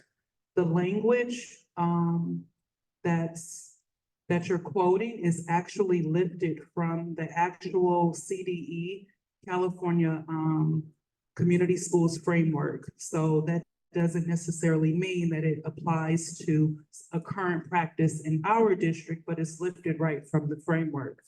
So we could definitely, look into summarizing it, or we can add a statement that doesn't, that kind of makes it clear that that's not something that's particular to WUSD, but that's language right from the framework. Sure. And then your first question, which was about ELOP, absolutely, we want to make sure that we acknowledge all of the work that Rahale and Ryan have done to provide our students with tons upon tons of unique, high quality enrichment activities, both after school, during winter breaks, during spring breaks, and of course, during the summer. The enrichment aspect of community schools is for students who may not participate in ELOP. And it's really meant to augment anything that we're doing, not to replace it or imply that our kids don't have access to those services currently. June, you want to add to that? I just want to say thank you for giving us your feedback, and we are going to go back and look at the feedback that you've given us, the suggestions you've given us, and we'll work on a draft. Any other questions or aspects you want us to consider? Al, do you have anything? No, thank you. All right. Anna, do you have anything? All right. And I do not have any. I fully support this. I'm excited to get this back on the agenda for approval. All right. Thank you. We're looking to bring it back for action at the May 23rd board meeting. Okay. Thank you for your input. Thank you. And before we proceed, I wanted to check in on trustee Wong. I believe we lost connection with her, and as a result, I am going to go ahead and say she is no longer with us in the meeting. And I mean, that just sounds all kind of bad. But she's now absent. That's what I mean. That's what I meant. She is still present. She's absent. She's still here. She's not present. We've disconnected. That's what I'm trying to say. Anyway, virtual issues. Okay. Now on to information item 3, presentation of the arts, music, and instructional materials block grant plan, Monique Stovall. Oops. Thank you. I know, it couldn't show up like that yet.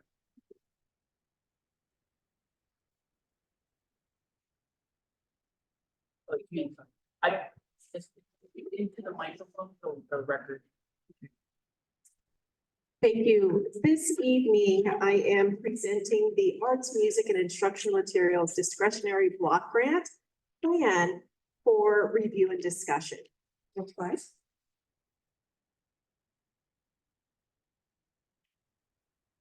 The purpose of our conversation this evening is to really delve into what we propose in the, in the expenditure plan for consideration and discussion. Next slide. We believe that the Arts, Music, and Instructional Material Block Grant aligns with all sections of our strategic plan, as it is pretty overarching in its ability to be able to support our district. Next slide. Thus, it touches all pillars of our strategy map. Next slide. What is the Arts and Music and Instructional Material Block Grant? I first want to share with you that earlier today, Mr. C mentioned the arts and music, in schools funding, our Prop 28 funding. This is something very, very different. I like to call it the Prop 28 funding is an ongoing funding source that the voters here in California approved back in November to be able to provide ongoing money to be able to support visual and performing arts in schools. This is quite different. This is a block grant, meaning it's one-time funding.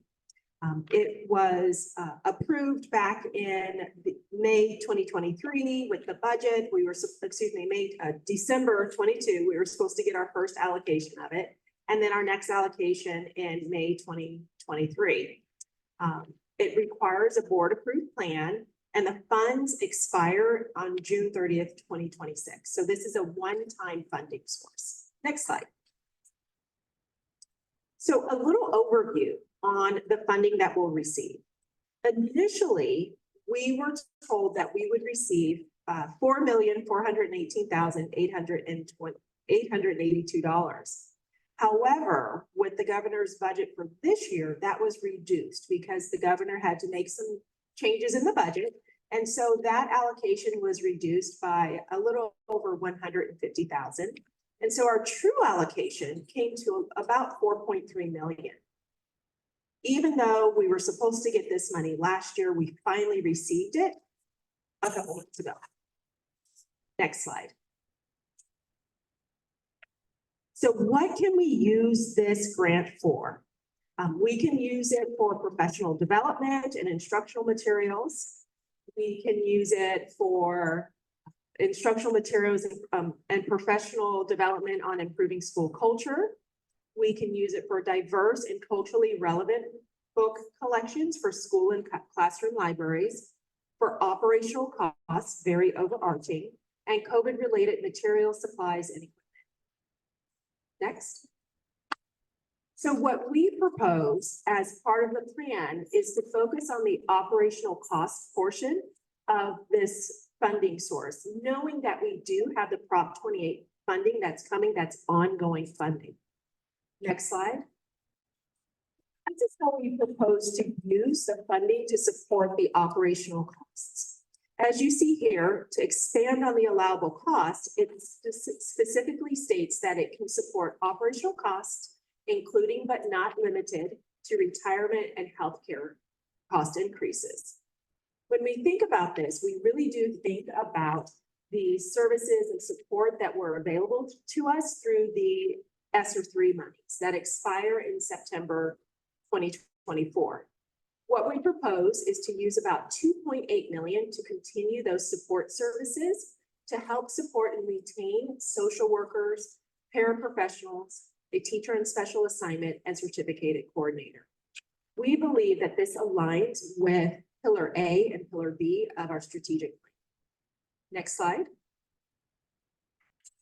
Going back to the allowable costs, as I shared earlier, we are allowed to use this funding to support COVID-related material supplies and equipment.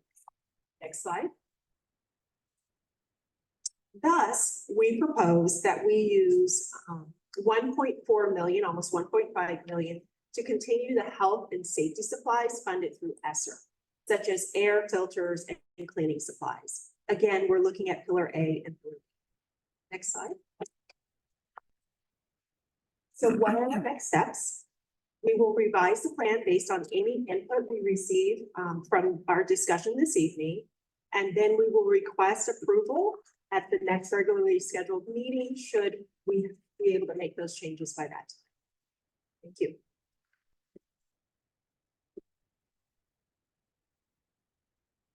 I believe we have one public comment. We have one public comment on item N3 by Christy Jordan. All right.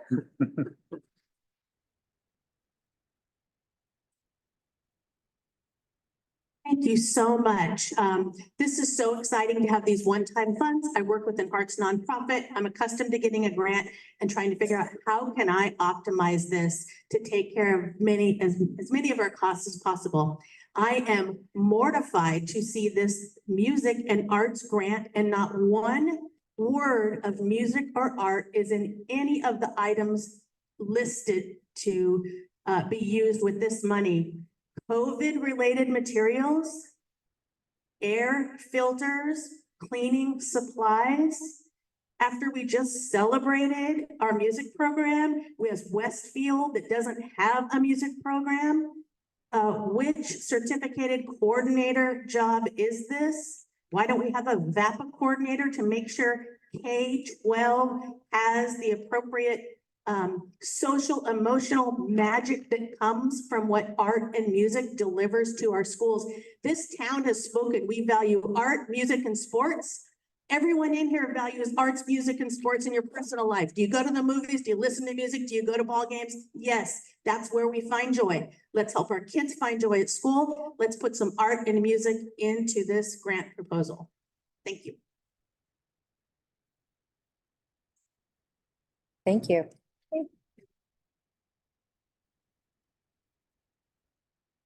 Thank you. Okay, I was like, Other public. okay. Sarah?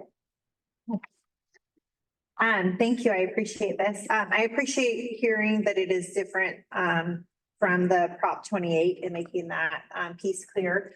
I think that, the language of the grant, of course, starts with art and music. So I understand, hearing that and then seeing this does not feel like it aligns at the beginning of those pieces.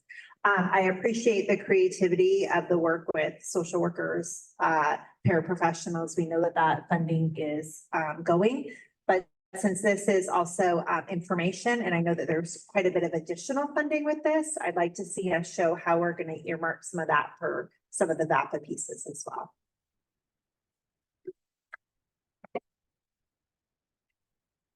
So I totally agree with the comments that were just made. I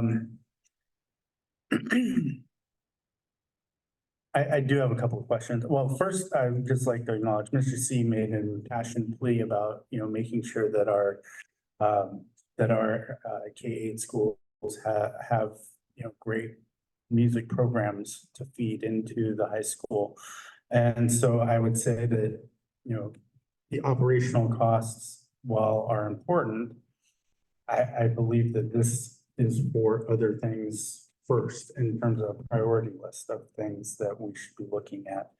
But to my question point, on the 1.45 to continue health and safety supplies, those health and safety supplies could, like you mentioned, air filters and things like that, could that come out of deferred maintenance? Or could that come out of things that would go like an RDA or, anything for,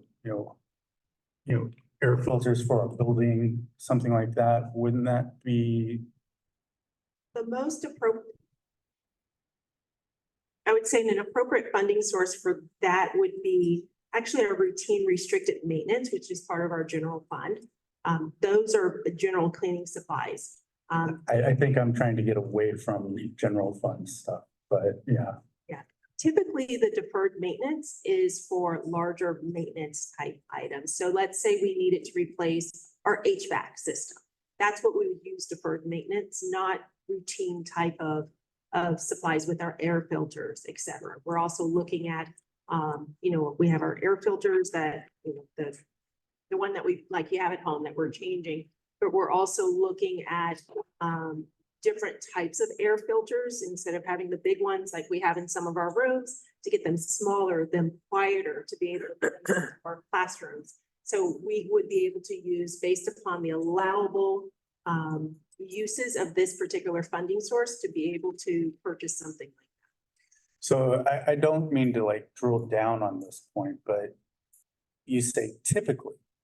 Yes. Is it possible to use deferred maintenance or other funding sources that may not be out of the general fund specifically? They may be identified specific for, items that we could use COVID, to help with COVID prevention and whatever the case may be, cleaning supplies, things like that. The reason why is from the standpoint, just the title of this block grant, kind of lays out what it should be. And I would like to stick as closely to that as possible. While I understand we have other needs, I would love to be able to say, we'll find other ways to suit those other needs, but we need to take care of the arts with the limited funds that we have for the arts. That's just, my impression. I think that this is a very important, it's just a very, very important thing, especially when we think about, we have a performing arts center that we want to build, right? We want to make sure that everybody knows that this community truly supports the arts, and by doing that, and I know we have Prop 28, so, I would just like to throw as much money as possible at those particular things, and that's just my 2 cents. Al? I agree with a lot of the comments. As I completely understand it being music and arts grant, and I know the community's big on it, and I know as a board we've supported it.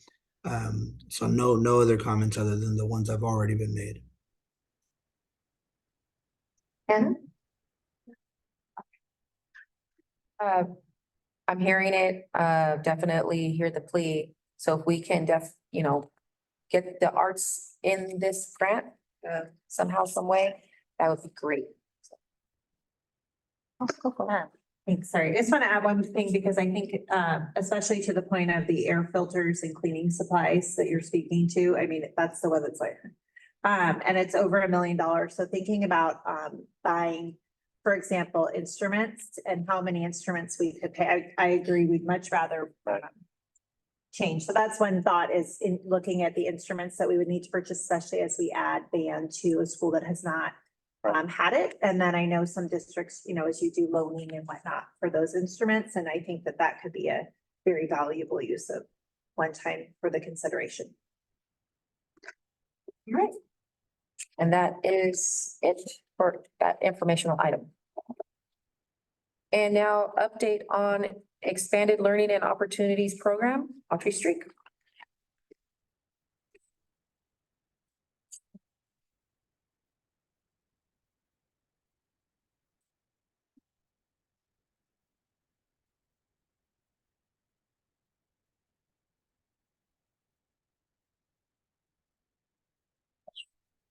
It's stuck in this piece.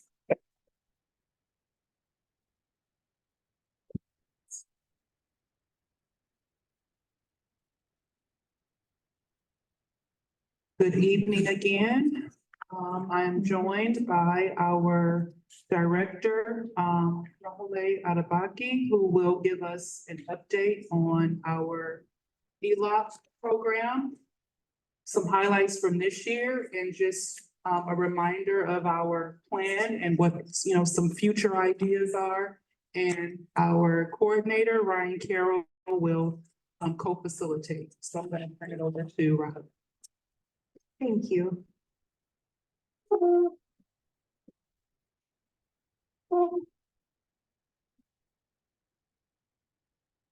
It's weird how we get used to a certain setting, and then when it's not there, it's like everything. Tell me about it. Good evening, everyone. I'm here to update you on our expanded learning programs, what we did this past year and what is coming up soon. I honestly could have checked all the boxes, but a lot of what we do aligns to our strategic plan, so I'm not going to go over that. And the next slide, also, I put the whole thing because, again, a lot of expanded learning program aligns with all the pillars. So I was at we were at a conference last week, and the speaker, this is not my quote, said, "We don't enroll students, we enroll families." And I honestly do believe that that we provide, what we provide in the after-school program is more than just serving students. We impact a lot of families. It's just amazing how we're helping a lot of people. Next slide, please. I did put a quick timeline of our expanded learning program, just for the board to know where we started and where we are now. Back in 2007 is when the state gave us the ACES grant, and we partnered with the city of West Sacramento. That partnership, it was the Parks and Rec. We continued that partnership ever since 2007. I personally came on board in 2015 to take over the after-school program. And back in 2018, we tightened the collaboration with the city, created guidelines that the board, with collaboration with the board, and made sure that all our fit families are no longer on a wait list, that we are enrolling students. We have a very minimum wait list right now. So that has been my goal in the last few years. We had COVID in 2020, 2021. We had to shut down everything, and we still had students who needed to be in school because their parents were essential workers. So we changed the hours to have our after school open from 8 to 4 every day during COVID. Every single day, kids got to come to join their virtual classrooms and also get a meal, and their parents were able to work. In 2022, this amazing thing called the ELAP grant was given to all the districts, and it enabled us to offer more programs, offer the 9-hour day to the TK students. That was something that was not, we didn't have before. So we are currently at almost 1,200 students enrolled. And I wanted to add that with almost 1,200 students, the after-school program stands as the largest initiative in our district, following the regular school day. This is the biggest program we have in our district. Next slide, please. So here's what we have for current enrollment. Stonegate is our biggest site with 264 students. And it's followed by Southport, Elkhorn, and then Bridgeway, Riverbank, Westmont, Westfield. I could say that Southport and a lot of these schools did not have this many students before ELAP. So some of the schools have tripled in numbers of students enrolled. Next slide, please. This is our summer program where we've got almost 1,000 students signed up for summer camp. And we've lined up a lot of great activities with all kinds of providers. You could see the details in the consent agenda. We had a whole bunch lined up. We have more coming up in the next board meeting because we couldn't get everything to this board meeting. It's a lot of work. Next slide. This one is for next year. We've already started enrollment. We have almost 1,500 students are enrolled in our next year's program. Families were notified on Monday about their enrollment status, and we are at almost at capacity at a lot of the schools. So we're going to have to start a wait list at some of the schools. Next one. So here's some enrichments that we offered this year in fall and in spring. And we're going to keep most of them for the summer.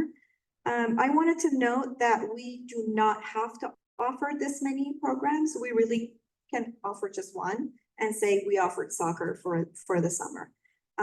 There's some districts that have offered 0. So the fact that I made the choice to go above and beyond for our students.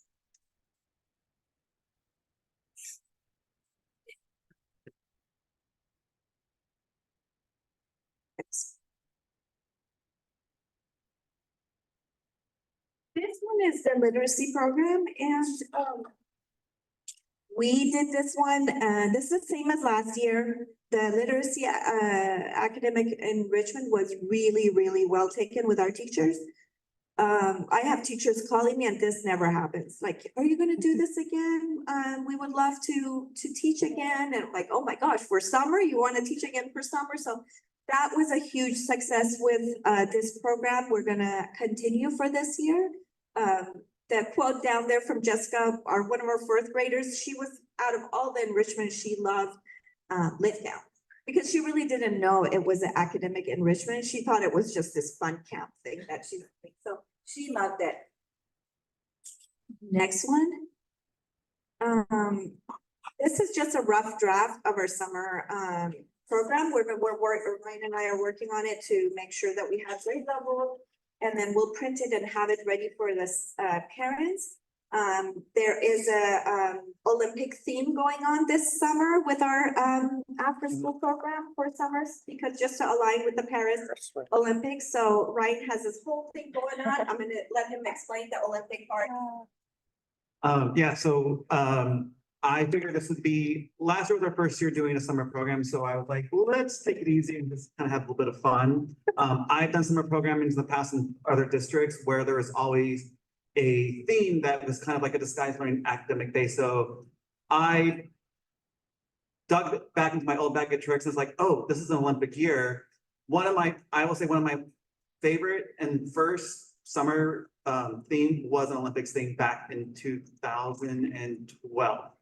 I've been in the field for a while, but I thought it would be an easy introduction to the sites to where they would actually have to research an actual country and then to develop and create their own country, and to not only create their country, but then create their country and draw it on a world map and make it part of the actual world. And in each of those weeks, there's a certain deliverable. So week 1, create your country, draw it on a map. Week 2, create your flag, create your national flower, food, etc. They go on to creating their laws, their government. They have to create a model of one of their buildings. They have to create their Olympic sport. They're going to hold their own mini Olympics. And if all goes well, we will have an Olympic track and field event at River City High School where our 5 countries will represent themselves and parade through an Olympic type celebration to go forth. One thing I wanted to highlight on one of the previous slides where we had about 1,500 applications, just in comparison. So that's 1,500 applications we've received in 2 months. For 23-24, our number as of today was 1,800 applications. So we are way above and beyond our expectations of where we are. So this is how much of an impact that we are going back to enrolling the families and not just the students into our program. So I did want to highlight, just in the short time we've been working together with the ELOP grant, we've made an impact in the communities and the families to really have them seek after these the programs that we offer. So yeah, so that's kind of the themes, a lot of what's going on drafts. Again, you'll see some more contracts coming through in the next board meeting to finalize our summer program. Thank you. Go to the next slide. We were at a conference, like I said, and the CDE was there, and they shared this with us, this slide. They said 71 districts in California have spent $0 of their ELOP funds. Out of the $5.5 billion that was given to LEAs, $3.5 billion is unspent and has to go back June 30th. So I am happy to say that we are not one of those districts. And when Michael Fleck was talking about this at the conference, I was thinking we broke away from the culture of compliance that is ingrained in us as teachers. Like, we're always in compliance, everything has to be. We took a risk, we thought outside the box. And I think that really, really paid off for our program, which we are an example for other districts for sure. So next slide, please. I also wanted to highlight our providers. We have City of West Sacramento. They've been amazing. I'm gonna give a shout out to Jen Hall and Angie Pina at the City of West Sac, Connie Leak. They've been amazing partners for us, but also YMCA and Champions. We threw this at them this past year. They went from taking care of 50 kids to 250 kids, and they had to scramble to get staff and adjust to all the changes. And it was a big lift for them too. So I want to acknowledge that the YMCA and Champions both came through. It was a lot of sleepless nights and stress, but we made it. So shout out to both of them. They're doing a great job. Next slide. Also, staff trainings is a new thing for us this year. We provided October 12th and February 15th were our 2 PL days. There was no after school, so it was a chance to get every single staff member to do a full 1 to 6 training led by Ryan here, who did an amazing job. First one was mostly just the nitty-gritty of the program requirements, do's and don'ts. the February 15, we had the I Love You guys come and talk about school safety and after school, and how do you make sure that you lock your doors, and just the little details. Classroom management, we had someone come and talk to them about, you know, what you do to manage kids. We were able to take someone from each program to Boost, which is the big conference for after school programs in California. We took a team of 9, and they were so grateful and learned so much and brought back a lot of ideas. Ryan is also planning a July training.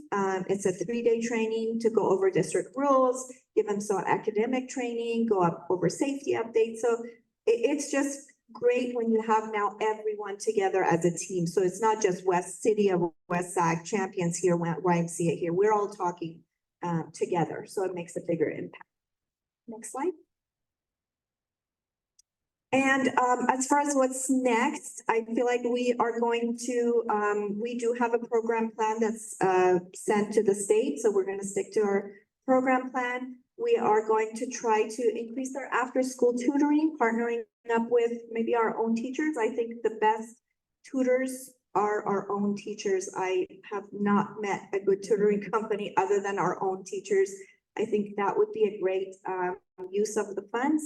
Also continuing with the intercession coverage for families, that really helps everyone. Next slide.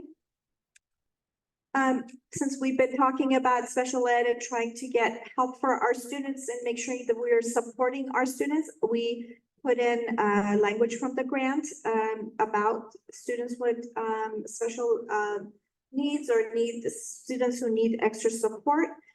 Things that we are currently have been doing is talking with our special ed department and getting a copy of the students at a glance IEP, and trying to follow what the teacher does, talking to the morning to the daytime teacher, and making sure that we're, you know, trying to do what they're doing, mimicking that in the after school. We currently have an opening for paraeducator first ed to support our students over the summer. I haven't checked with HR to see if we have any applicants, but hopefully we do, so that we could have them with us for the summer. Next slide.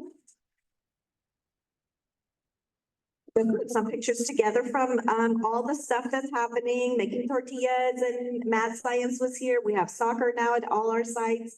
We have the music people are in one of the slides. Storm is here. If Al is still listening, he knows Storm, their SEL program. Yes, yes. We have fencing going on. The kids absolutely love the fencing classes.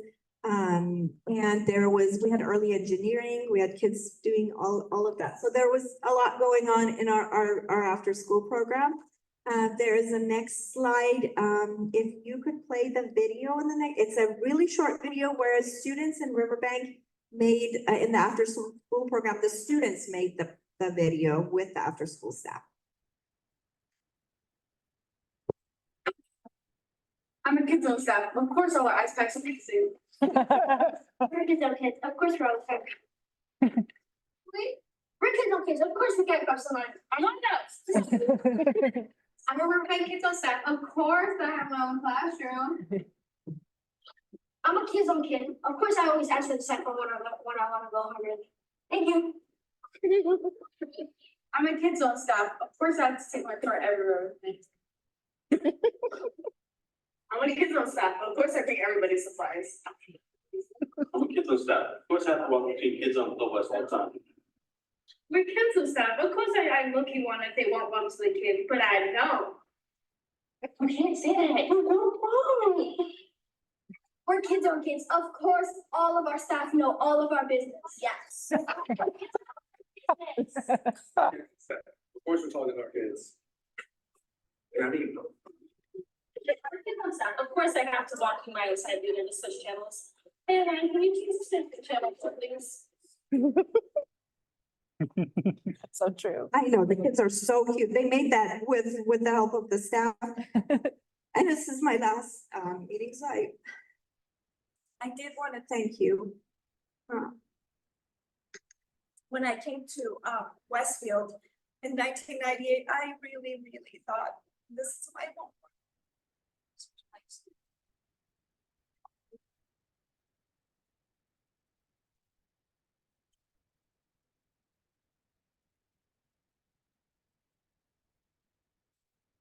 God, I'm not gonna cry.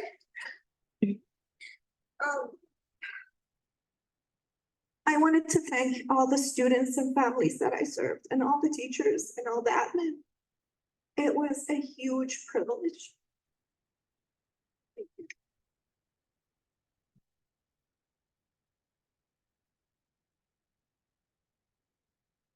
Thank you. I can honestly say that I have actually worked with you at Westfield many years ago. I've never said that, but now y'all know. So before we proceed, are there any public comments? No public comment? Anything from our staff? Would you like to go first? Well, and of course, we're going to miss you so desperately. I mean, just the last 2 years alone and seeing how this program has grown exponentially and all the things you've done and all the things that you've built for this ELAP program has been just simply extraordinary. And I don't know that there's really anybody who can do that besides you. So it breaks my heart, truly. And I wanted to say thank you for being here and doing what you've done and staying so many extra hours and being overwhelmed, which I'm sure you are. And so I know the the difficulty that can have on your total life being, when you take on so much and the tough work that's ahead of you or that you had to do to get to this point and to make our district a success with the ELAP program. So Thank you. It's weird that I loved every moment of it. that says something a little bit about you. I'm kidding. I just want to take a quick second though to actually. You said there were 71 districts that have not spent a cent. Does that mean we can have it? What'd they say? So, okay, so for those districts, just curious, because for those districts that don't spend that money, it gets sent back to the state, correct? I'm just curious, is the state gonna cover that as just savings and wipe it away, or are they gonna, reinvest it into the ELAP program for next year, or? I don't know. I know that the CDE staff that were there and they talked to me, they are really concerned because they don't want the governor to take these funds away from the districts. Because if you're not spending, it's like, right. Okay, you don't need it. So I think one of my roles in my new position is going to be encouraging superintendents and talking about ways to spend the funds. Right. Yeah, I know far too well that, if you don't use it, you definitely lose it. So I just hope that in our extraordinary budget deficit, that it doesn't get wiped away as savings. So that's just kind of all I really have.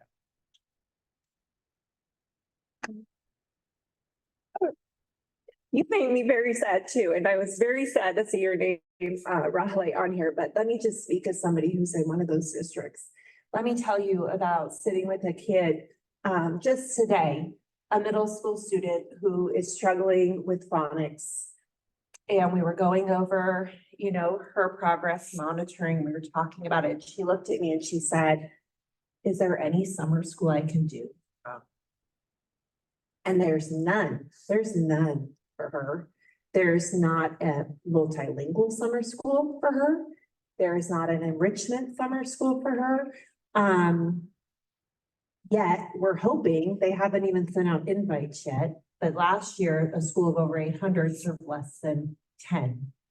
So I think, it's just so powerful what you're doing. I think that's why it's so emotional too, because you pour your heart, and we have always felt it, into everything that you do. And I think in some ways we have put way too much on your shoulders over the years, because you have shouldered just huge lifts. And when this all started, Rahale, we had families, in our programs, for example, our dual immersion program. Families like mine could not enroll because there wasn't, childcare. And so working families, it was a barrier for them. And, come a year later or so, those families came very loudly knocking on your door and you called every single one. You worked with every single family, called everyone and made sure that they all had spaces. And that program now, I think a big reason why the dual immersion program is so successful is because of also the after school support. Because of, I know that there's many families who could not be there without that. So, so this has been many years where we've just watched these programs grow and families being served. My daughter loved the Lit Camp too, because she said, I get some more time with my teacher, and she just loves being with her teacher and reading in a tent. And so she didn't know it was reading intervention or what. She was just opting in to just go every day that her teacher was there so she could be with her. So I think, Rahale, you and Ryan just make the best team ever. And while I am really emotional too to see you go, because it's been such a journey and watching just truly how you poured your heart into this work. You know, you've won state awards for a reason, and you are going to a place that really, really needs some guidance and some help. And you're leaving this in a place with a 3-year plan, with a lot of work, with Ryan. And so know that you have a legacy that is going to stay, and the impact you made will stay here. And the districts that you will now serve in a different place really, really need you. So that I don't have to, you know, tell a student who's asking me, is there anything I can do this summer? And to not have a single answer for her. Thank you. I always appreciate your support. Thank you. Al? Oh, my goodness. Man, I'm sad I couldn't be there, Rahale. You know, if as anybody has heard any of the snippets of the story, when I served Washington Unified as a provider, Rahale was the individual who taught people how to serve at a higher level. You couldn't get through Rahale. That was the idea. It was not gonna get, it was I remember I think I was a one-person provider. And she was like, if you can't serve all 5 of my sites and each individual need, you know, specific and describe the kids from Riverbank, describe the kid, like she was just like our kids, not just 4 kids, but our kids. It was such a detailed expectation, and I love it. So in getting to know many directors, many different educators across the state and other states as well, we definitely have a superstar. We have a legend. We have somebody who just, you know, this is what happens when you pour. You know, when you pour yourself into the work you do, it grows organically, and you can hear the tone in the 4th quarter. I like to call it May is the 4th quarter, and you can hear the enthusiasm in Rahale's voice, even through Zoom. It exudes, and that says a lot. That says a lot. You know, we can say we're tired, exhausted, but Rahale, you're another example that it doesn't have to be burnout constantly. That there is, it is about service, and when you serve, fulfillment just lights you up and gives you that energy to do more. As you're doing, you're just gonna keep doing more. So proud of you, and thank you for holding such a high standard in the education space.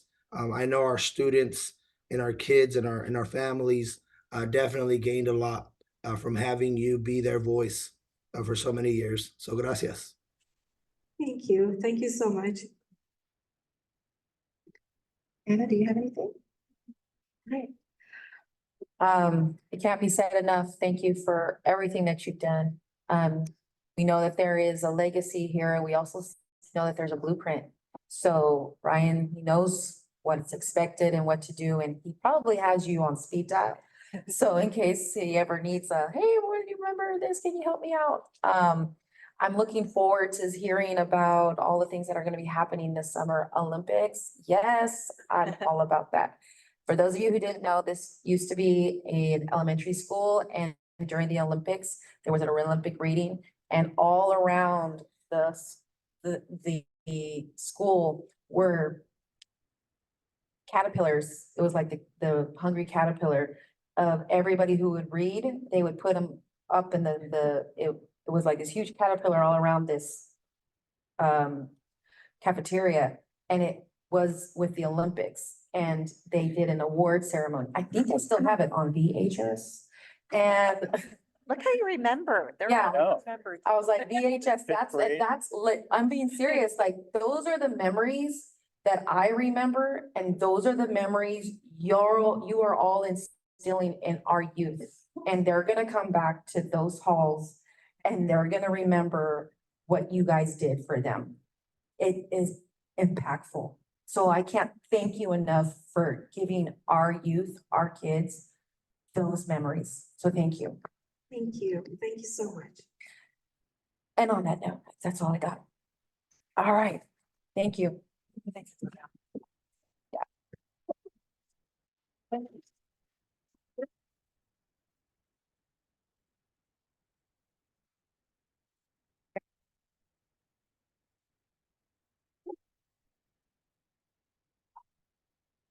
All right, and now we are going on to our action items. First action item, approval of employment agreement between the Washington Unified School District and Shea Borges for the Assistant Superintendent, Human Resource. And I believe I'm supposed to read this? Okay, I was like, wait a minute, I think I messed up. No, I didn't, no. The board is taking action to approve the employment agreement effective July 1st, 2024 through June 30th, 2027 with Shea Borges. Did I say it right? Okay. For the position of Assistant Superintendent of Human Resources. Government Code Section 54953 states in pertinent part, prior to taking final action, the legislative body shall orally report a summary of a recommendation for a final action on the salary schedules or compensation paid in the form of fringe benefits of a local agency executive as defined in subdivision D of section 3511.1 during the open meeting in which the final action is to be taken. The following is the required verbal summary of the employment agreement. The annual salary shall be $189,183.76 per year, and the district's contribution to health and welfare benefits is either $7,844.40 or $11,816.50 per year. The agreement also provides for payment of Association of California School Administrators, ACSA, and School Employees Association of California, SEAC membership dues. The approximate cost of these memberships is $3,000 per year. The agreement also provides for payment of $300 per month for automobile expenses. Now, those numbers were difficult, but it's okay. I got through it. All right. On that note, are there any public comments? No public comments? All right. I move. Vice President Pizzotti moves. And second. Clerk Kirby Gonzalez seconds. Roll call vote. Trustee Venegas. Aye. Vice President Pizzotti. Aye. Kirby Gonzalez. Aye. And it's not there. And I too say aye. And that is that. Welcome. Okay, I'm gonna just stand and say a few things. We're happy to have you. Yes. Well, it's us. It is on, it will be on, people will watch it later if you want to share anything. I just want to say thank you. Sure, come on. Or wherever the mic is, we can give it Wherever to you you're too. comfortable. Wherever you're comfortable. stay back here. I just want to say thank you. I'm beyond excited. I'm a resident of this community. I've been living here for 17 years. So my family, my friends, all the kids attend here. Like, so this is home. This is my community. So I've been in education for 24 years. And so to give back to my community means so much. And to be able to be here and do what I do and love what I do here at home, I'm just thankful. So excited to be present. Welcome. Welcome. All right, now on to action item 2, P2. 2024-2025 Annual Declaration of Need for Certificated Teaching. Vera. Good evening, trustees, President Coffey, Dr. Hildreth, colleagues. Welcome, we're very excited. I have before you the Declaration of Need. In anticipation of staffing needs, we are asking the board to approve the annual declaration of need for permission to the Commission on Teacher Credentialing. This declaration provides authorization to Washington Unified to hire candidates that hold emergency permits and/or limited temporary permits. The HR team is actively recruiting for all vacancies and prioritize hiring fully credentialed staff. However, this action provides an additional avenue for including classroom teachers should there be a need to fill positions with great and amazing candidates out there that still may be in the process of obtaining their preliminary credentials. I do want to say though, I want to take this opportunity to really acknowledge our wonderful, amazing HR team, especially our certificated HR analysts. They're doing an amazing job. So far, with all of the certificated vacancies that we've filled, we've been able to hire fully credentialed teachers, even in hard to fill positions like math and music and science. So, but this gives us an opportunity to expand that search.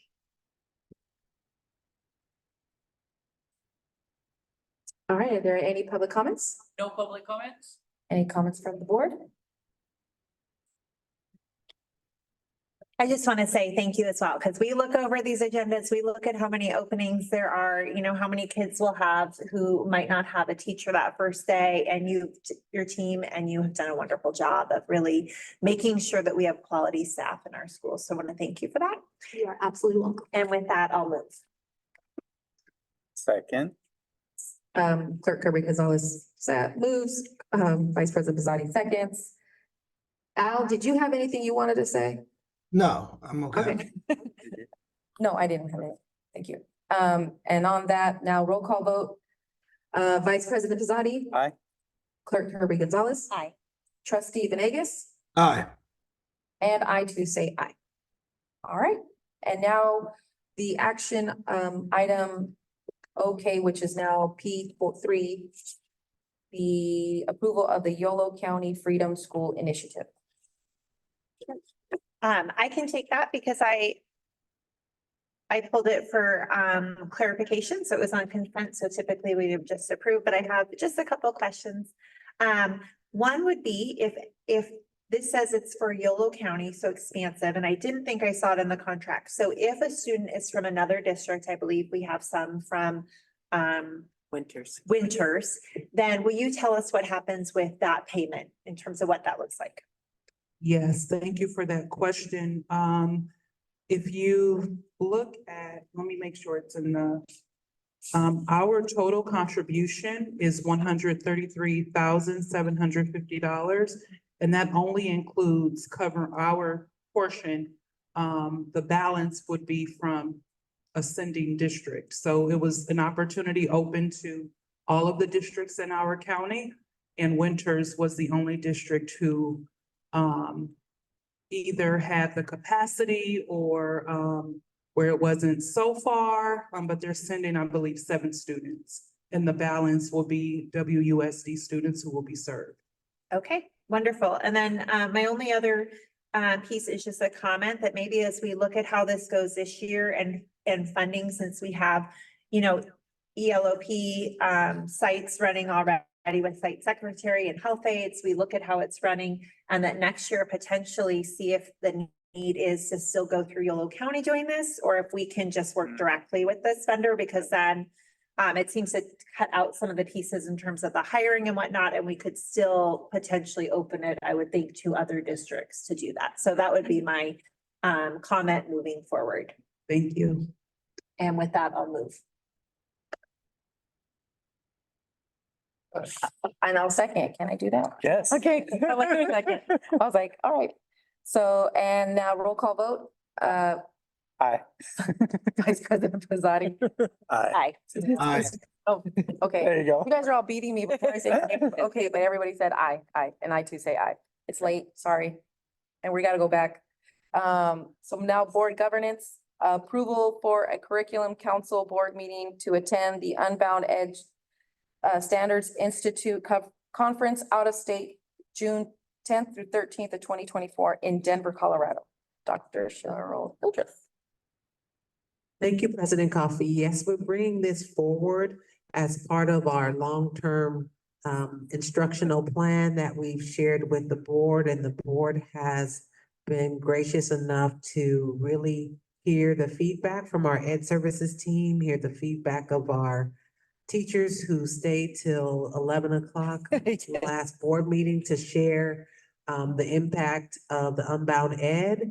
We felt that it would be really beneficial for the board in setting direction in terms of student achievement to have a member of the Curriculum Council actually attend the Unbound Ed Institute. It's a 4-day immersive, all-day experience, but it really sets a foundation that we plan to build upon. And so having a member of that council understand deeply what the GLEAM framework is and how we are going about implementing that and being part of the team with our site teachers, coaches, intervention specialists, admin, it would be beneficial. And so that is the request. We have 2 members of the Curriculum Council and then an alternate. So I would leave it to the board of which member. We're just asking for at least 1. Are there any public comments? No public comments? You didn't sign. I'm just kidding. Yeah. I yield to Madam President to. You may proceed. No, I don't want to say much. I excited about Unbound Ed. And I think once again, with a lot of the other initiatives we've done, it's the right direction we should be heading. But I'm asking, since we send a lot of people and this is a lot of money, that we hear back from the people who go, that it's part of our trainings, that at a site level, at a district PL level, we hear, and that more than just one report next year to the board, we hear several reports about how things are going. Because we know what the fiscal situation looks like, and we know our public is asking for accountability. We send people out of state. This is worthy, but we need to make sure that we are upholding the public trust.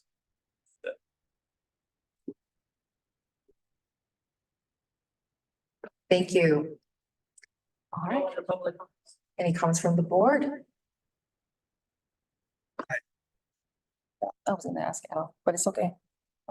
Oh. Al, do you? You're good. You're good. Okay, just checking. I'm just gonna check with you. Okay, so kind of to what the public comment was.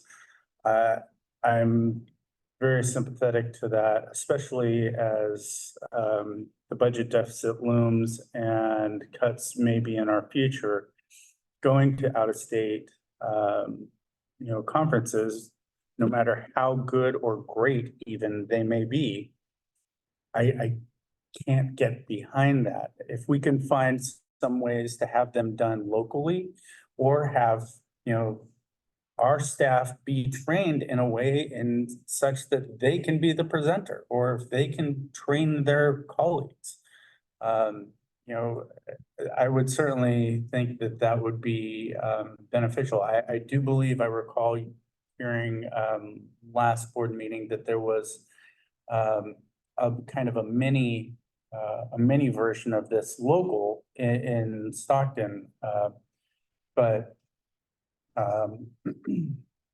while it's not as immersive as we all would want, you know, it's something, and something is better than nothing. But when we're in a budget crunch, as we're going to be, I think it's very important that we be, very mindful of, you know, spending a lot of extra money that we can't afford right now. Doesn't mean we can't afford it later in the future. It just means at this point in time.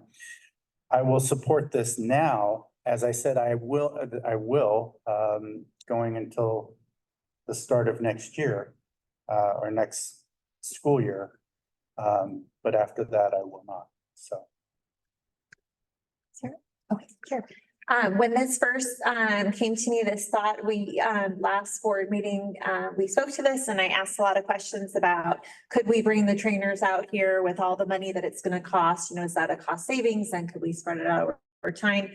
Because we have trained, I think, I don't remember, 40 people, I think we're gonna do this one, but we've trained some, I might have my numbers off. But staff really came back and the teachers who stayed till 11 said that this is really the place to be right now. And the board supported that and said, yes, moving forward. So then when it came up to have a curriculum member go, my first thought was, well, we don't want to take the place of a teacher or of a staff member because that is the most important people in this work. And then upon reflecting too, I thought knowing that that was out, I reflected on the idea of how much money we have committed to this, and for this to be really make sure that we are carrying it through in our district over the long haul, as Dr. Hildreth committed that we were, that this is not a one and done PD, this is a long-term goal. Then I really saw the benefit of having a board member go. And I think that would help us in terms of understanding the work so that we can understand the commitment and how we can then continue to drive this work moving forward. So after reflecting on that, I'm supportive of that. And then also in reflecting this year in terms of costs, board costs. I didn't go to CSBA, so that saved us a little bit of money too. So in terms of our governance budget, as I was thinking about it. So I'm supportive of it. And President Coffey and I are on that committee. I'm happy to support her to go. I also looked at my calendar and I'm happy to go as well. So that is my feeling after reflecting on this. I was actually kind of like, oh, wow, I'm gonna say you go. Not that I don't wanna go. And the only reason why I was thinking, in my thought process was you go. Part of it is because of the fact that you are in education. And you are in it and you can see it and you can also take some of that to your classroom and be able to start implementing there. Now, that's not to say I can be your alternate if you are unable to attend. But my thought is Clerk Sarah Kirby Gonzalez be the first to attend. Okay. And then I be an alternate. And that is how I would like to stick with that, for me anyway, but I'll leave it to the rest of y'all. That sounds good. Yeah. Yeah. I'll move, or you move. So I'm gonna go ahead and move. Second. Oh, there you go. Yeah, there you go. And Vice President Pizzotti seconds, and now roll call vote. Aye. Al? Aye. Okay, I was like, Clerk Sarah. Yes. Okay. Vice President Pizzotti, Aye. and I too say aye. All right. And now we're on to the next, which is approval of the regularly scheduled board meeting calendar for 2024-2025. Dr. Hilton. Thank you again, President Coffey. We want to we're bringing forward a request to approve the calendar for our board meeting dates for 2024-25. We want to ensure that we get this information out so that the public is aware of when we will be holding these meetings effective July of 2024. And so the calendar is shows we normally have our meetings on the second and the fourth Thursday of each month, but there are some months where we only have one meeting due to holidays or summer breaks, things like that. So the schedule is listed where the months where we would have one meeting would be in July of 2024 due to summer break. One meeting in November due to holiday impact. One board meeting in December due to the winter break impact, and knowing that also in December, we would be coordinating our annual organizational meeting. We would have one board meeting in January of 2025 due to the return from winter break, and then one board meeting in April 2025 due to spring break. So all the other months, so August, September, October, February, March, May, and June would be the months where we would continue with 2 board meetings. And we're bringing that for your approval. Any public comments? No public comments? Any comments from the board? I do. I just wanted to share that July 25th, I will be camping, and last summer, as much as I loved driving up to the entrance of camp and sitting for hours there to run a board meeting, this one is with all of my extended family, so I won't be able to join that meeting. And I looked at first at the idea of moving that, and I imagine that you have staff constraints and staff vacations, so it would not work to move it. So I just wanted to give that caveat, but as shown, I can't make that one. And then probably just on our own practice in future years, if we can do as a board, if we can work to adopt it earlier. It's one of those things, it gets to the end of the year so fast, but that's my only comment. Al, you have any comments? No comments. Okay. In that case, we have a motion to move. So move. Pizzati moves. I'll Second. Oh, never mind, Al seconds. Okay, roll call vote. Gosh, right now my brain. Clerk Benegas, I mean, I see. Aye. It's like right here. I know it's right there. I'm sorry. Trustee Venegas, Aye. Vice President Pizzati, Aye. Clerk Kirby Gonzalez. Aye. And I too say aye. Okay, goodness gracious, it's one of those days. Okay, board superintendent comments. We gave them up last time. Do we want to keep it this time? I have short comments. There you go. Just want to highlight, May is a month of many things. And one of the best parts of the month is our ability to celebrate all of our employees. So we have been able to celebrate our nurses, our teachers. Tomorrow is School Communication Personnel Day, so thank you, Yorgos. We'll be able to celebrate our classified employees, and we give out treats and as much as we can, but that's really nothing in the scheme of things in terms of the appreciation for all the work that our employees do to support kids. And so there's so many jobs and so many people behind the scenes who just do it because it's their passion. It's what they want to do. So I just want the opportunity to say thank you publicly to everyone, especially, I think, Teacher Appreciation and Classified Appreciation Month comes at the right time because the last month of the year is wonderful, isn't it? It's great. And we see so many personalities shine through. And so it is a time where just being able to give an extra thank you is well regarded. So thank you again to everyone. Thank you for our bargaining partners. Lots of conversations throughout the year, but when we are focused on what we're trying to achieve for students, it helps us to get over those times where there might be differing perspectives. We never lose sight of who we're here for. And I think that's one of the special things about Washington Unified is we never lose sight of who we're here to support. So thank you. I want to have the opportunity to say thank you to Rahale. When I came, it was in the middle of the pandemic and Zoom. And the way that I remember being astounded by your work is we had the learning centers and we had families who still needed support.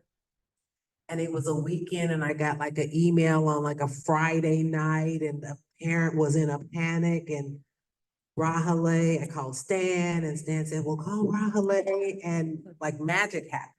Even in the middle of a pandemic, parent needs were being met and parents had your personal cell phone. Like, I thank you because you made things happen for kids. And that's what I mean about no matter what we need to do, we have the people in place who are doing those things. So you are irreplaceable. We'll do our best. But what we know is that you're still around to help us. And so I was a little bit more okay with it when you told me that Sac County was gonna allow Yolo County to still be able to access your services. So with that, I was able to go, oh, well, great news then. Otherwise, it was going to be a big hole for us. But thank you on behalf of the entire district. What you do is amazing, and I know it will continue because you have put systems and a roadmap in place for Ryan and everyone else to continue. So just want to highlight that. And then lastly, I want to thank our coaching team and our WUVA principal who have taken the lead, and our TOSA who has taken the lead in hosting grade level planning meetings over the last 2 weeks. All day, we've had representation from grade levels, say third grade, at least one third grade teacher from each site. For K-5 have met and done a full day of planning for math. So they have worked on pacing with their grade level standards, and that's been our focus from Unbound Ed Standards Institute, the GLEAM, the GL is grade level standards. They have focused on the importance of teacher efficacy, looked at John Hattie's work about visible learning and what are the things that actually make a difference. Our facilitators, coaches, TOSAs have modeled instructional practices. And we were able to take the work that our teacher team who created our standards aligned units from the past, we were able to incorporate that with figuring out what are our standards, our essential standards. I was able to at least go to at least 3 grade levels, and they're going to have a second round and to plan ELA. So it's just been a really good opportunity for me to sit in and listen and learn how our teachers are really making sure that everybody's working together to support our students' needs. And that's it for me. Thank you. Trustee Venegas. No comments. So just keep mine short and just say thank you. All right.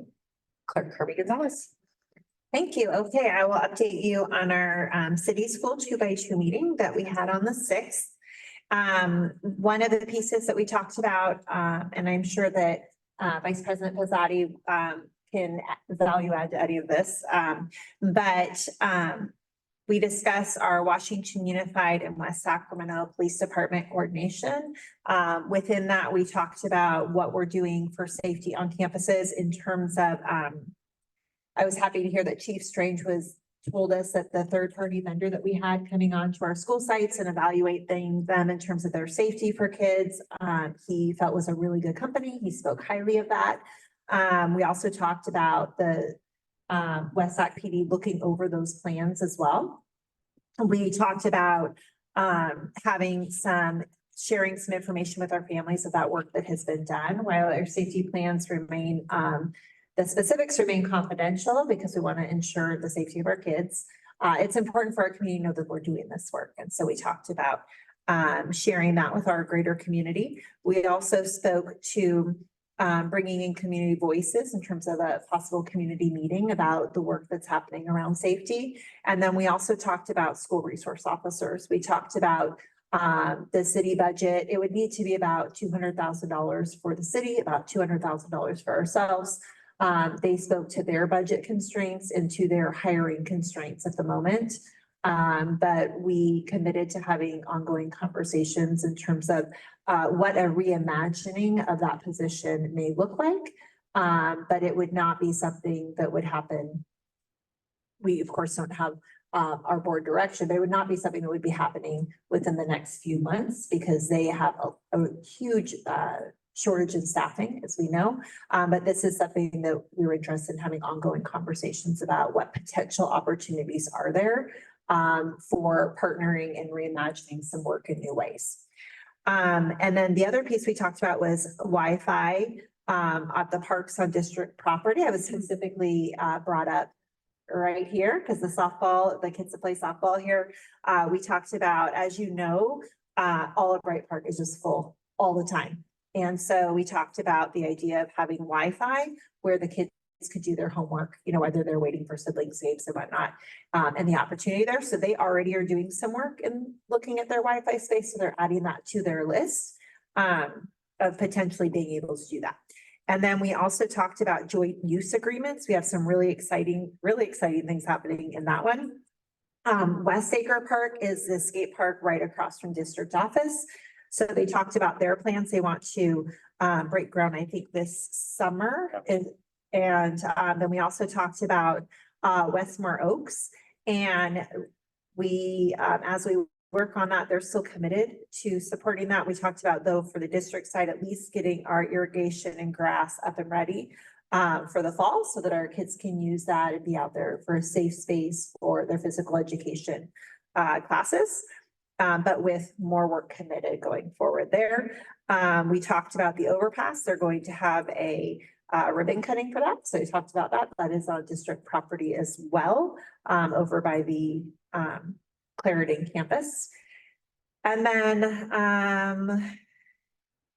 I think that those are that for the park pieces. They also talked about having a Bloomberg grant of $50,000 that could possibly expand in the future. And it's micro grants for Breathe California. And it's a weird timeline for us because a lot of our kids are out, but we do have summer programming. So we talked about being able to have our kids do some micro grants with sustainability. Does that work?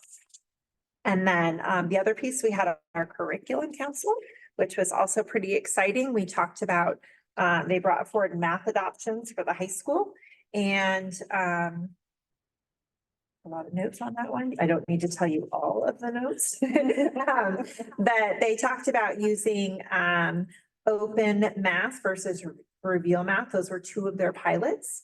And one is a free program. Open Math is free. They really like some of the aspects of it, but they felt like it was lacking.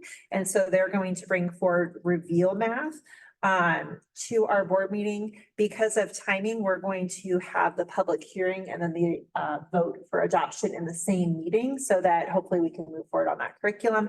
But then they talked about supplementing with the Open Math program and what they liked about that. They also spoke to calculus, an AP course that they're adding, and they were excited about that one because it has really strong prep for the AP exam, as well as a statistics course, and a program that they liked there was a free course as well. And then last week, we talked about the SEL curriculum update. Our schools are piloting two programs. One is Second Step, one is Wayfinder. And I also want to share with the board that there's Assembly Bill 3010, and that means that in the 27-28 school year, that all social and emotional skills will need to be adapted into the courses of study for grades 1 through 12.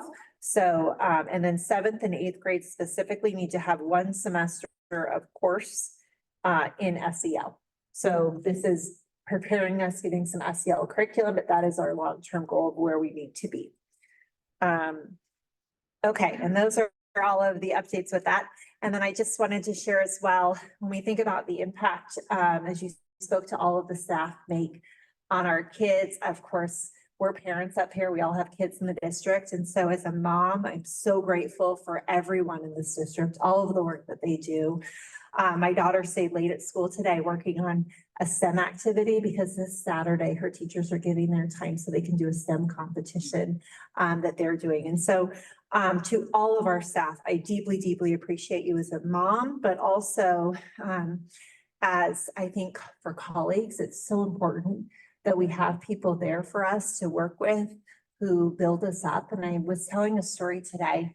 It's kind of an emotional night thinking of Raleigh, and now I'm going to tell the story, but I want to share it with you because I think it speaks to the importance of our colleagues. And I was sharing a story today with colleagues about my first teaching partner.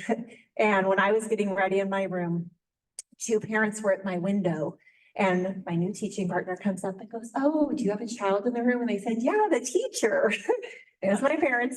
And this colleague I worked with really became like another parent to me as well. She was incredible. We sat down, we graded our writing together. She gave her time every single Wednesday morning to lesson plan with me, to go through our work. And education is a really, really, really hard job. And she always said, we'll get there, we'll get there, Sarah. And sometimes we walked out of school and it was, pitch dark, arm in arm, because we didn't have cell phone lights back then. And so I was telling a story about her today with my colleagues and we were laughing. This was a really cute story. And right then I got a text message from another colleague and friend that said that she was in the hospital, she was in hospice, and they had just read her last rites. And I just thought about this moment of thinking about people that make such an impact. And she was so on my heart in those moments. But, those are lasting memories, just like you talked about, being here as a kid. We think about our early careers. And so it's really a call to action to all of us to support one another and bring each other along and take care of each other because we're so lucky to have each other in this hard profession. There you go. I'm sorry. Okay, now I'm sad. No. I kind of want to just shout out real quickly on top of some of what Sarah said about the 2x2. I wanted to call out Dr. Amber Bradley for showing up and actually putting and giving her feedback and input on that and some of her research because it was very informative, right? Like that's super helpful and it's super rare. So I wanted to at least acknowledge you for being there and staying the whole meeting and then talking to me afterwards. I think that was very helpful. Also about that information item regarding safety and potentially the SROs and the cost of $200,000.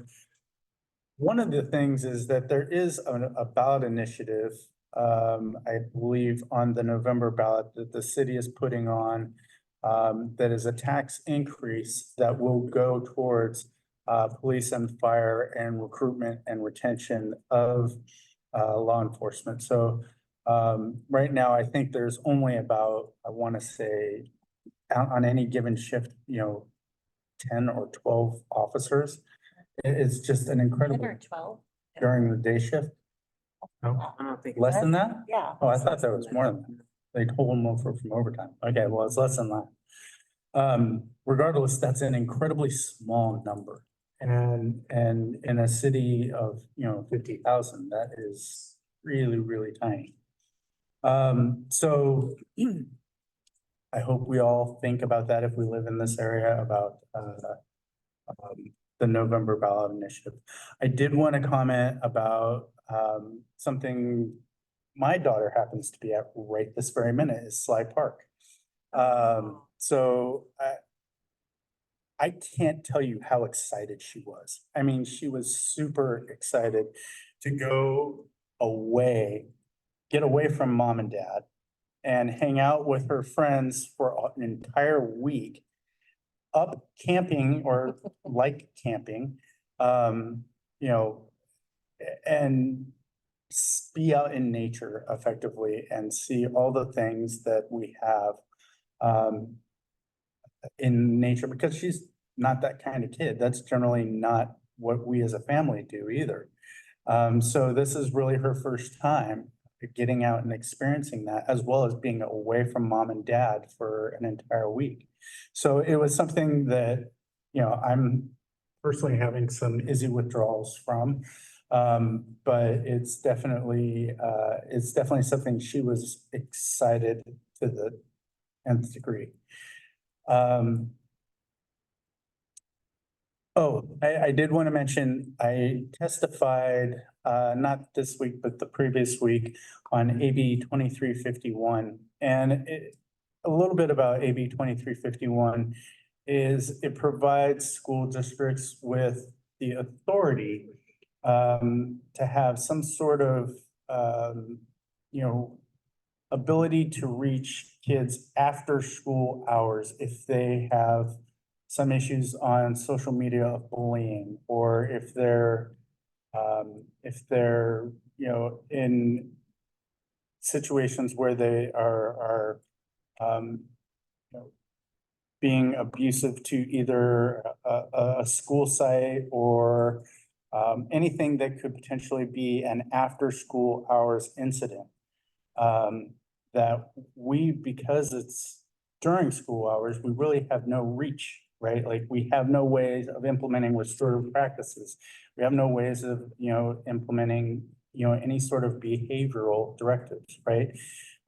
So what this bill would do is say, look, you know, do your least common first, but you do have the authority to do that after school hours, especially when it comes to cyberbullying, right? And because cyberbullying often happens after school hours, it gives school districts the ability to intervene.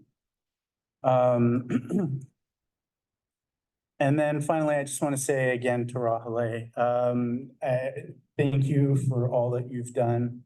I remember when I first came on the school board in 2015, one of the things that I kind of was on a rampage about was expanding after school, I guess, capacity. Because at our largest school, we had one of the smallest capacities for after school care, right, for kids. And it kind of drove me crazy, as well as basically other parents crazy, that in some of the most impacted schools, there was some of the least amount of ability to provide services. So Rahale got on the ball and made it happen. And eventually, you know, now we have, I can't tell you how much at Bridgeway Islands, you could probably say it more than I can, but it's close to a couple hundred spaces. Yeah, right. Wow. So there's that. Wow. Right? And it started off at like 30 to 40, right, at the YMCA, and that was in 2015. So, you know, your credit to your work, and I just wanted to say thank you for doing that. You've helped so many people that really, you know, now that they're going back to work, and well, back then they were at work, you made it easier for them to continue that, right? Like, so I just wanted to say thank you for that, and thank you for everything you did. It wasn't unnoticed.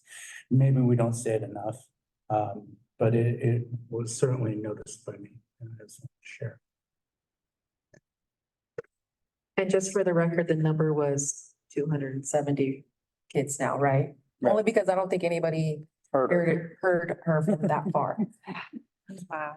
So, thank you. Lots of good things that you have done and are going to continue to do. Maybe not directly here, but you're going to continue, and that is just powerful.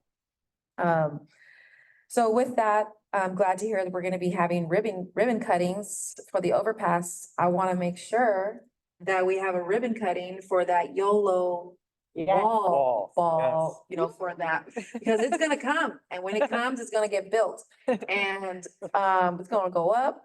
And most likely it'll be around the time that school's, you know, roughly closing out.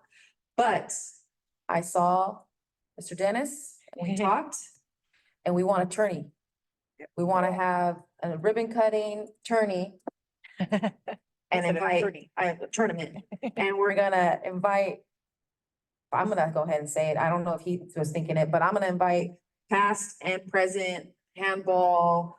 I'm gonna like the past back then. They all can come and we're gonna play and just enjoy and just ball out.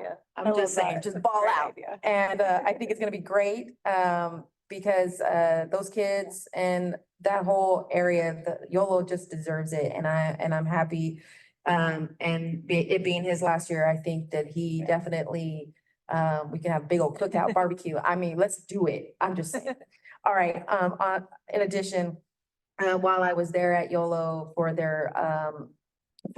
their huddle, there was another group of individuals that were passing through and they were looking at clearing space for shades and all of that stuff. And they're like, oh yeah, we're gonna get this area cleared out and we're gonna get this area cleared out. I would like to also remind that group to work with the, I think Texas shade. Texas trees. Texas tree.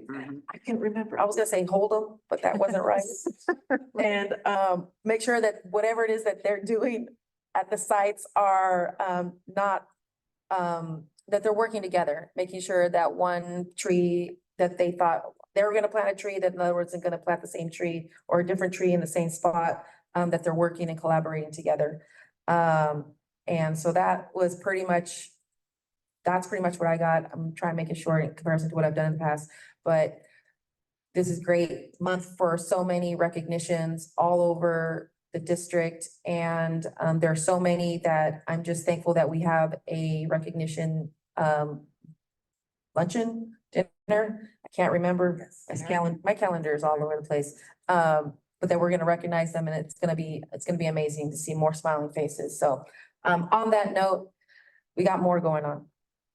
And so, yes. Sorry, I forgot to call out and shout out something. Congratulations to WSTA and WSD bargaining teams on reaching a tentative agreement. I would be remiss in not finding, some recognition there.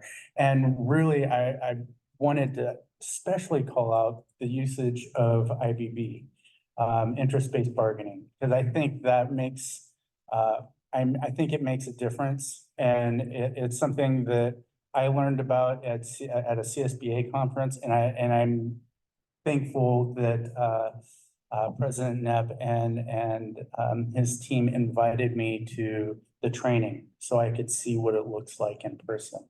So I just wanted to say thank you and congratulations to you. I know it's not easy work, and it's sometimes messy work, but it's good work, right? And congratulations to you and to our team as well. All right. Future board agenda items, update on COVID funding presentation, approval to happen in May. Thank you.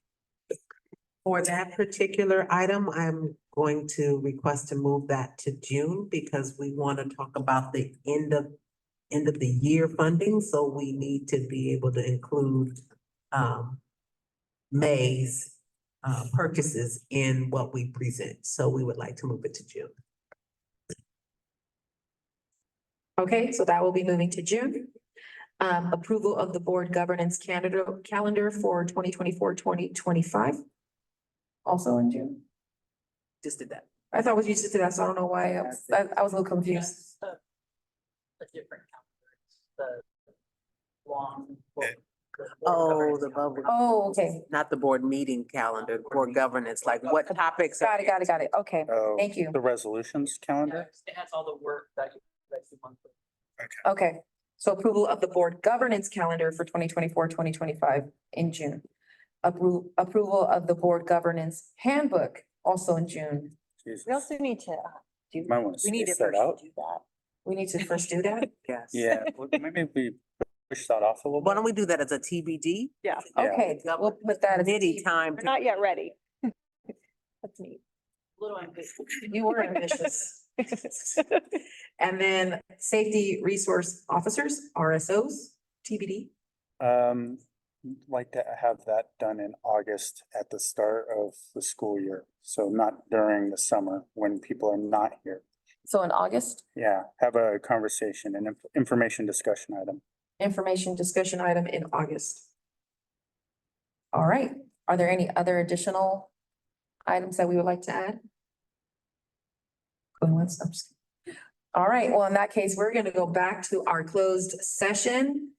Thank you all for being here. Have a good night.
All right, recording out from closed session.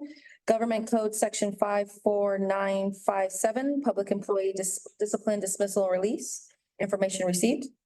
Government Code Section 54957.6, Conference with Labor Negotiators, WSDA, SCA, and Management, Information Received, Direction Given, and Conference with Real Property Negotiators pursuant to Government Code 54956.8. Information received and direction given. And with that, this meeting is adjourned. Yes.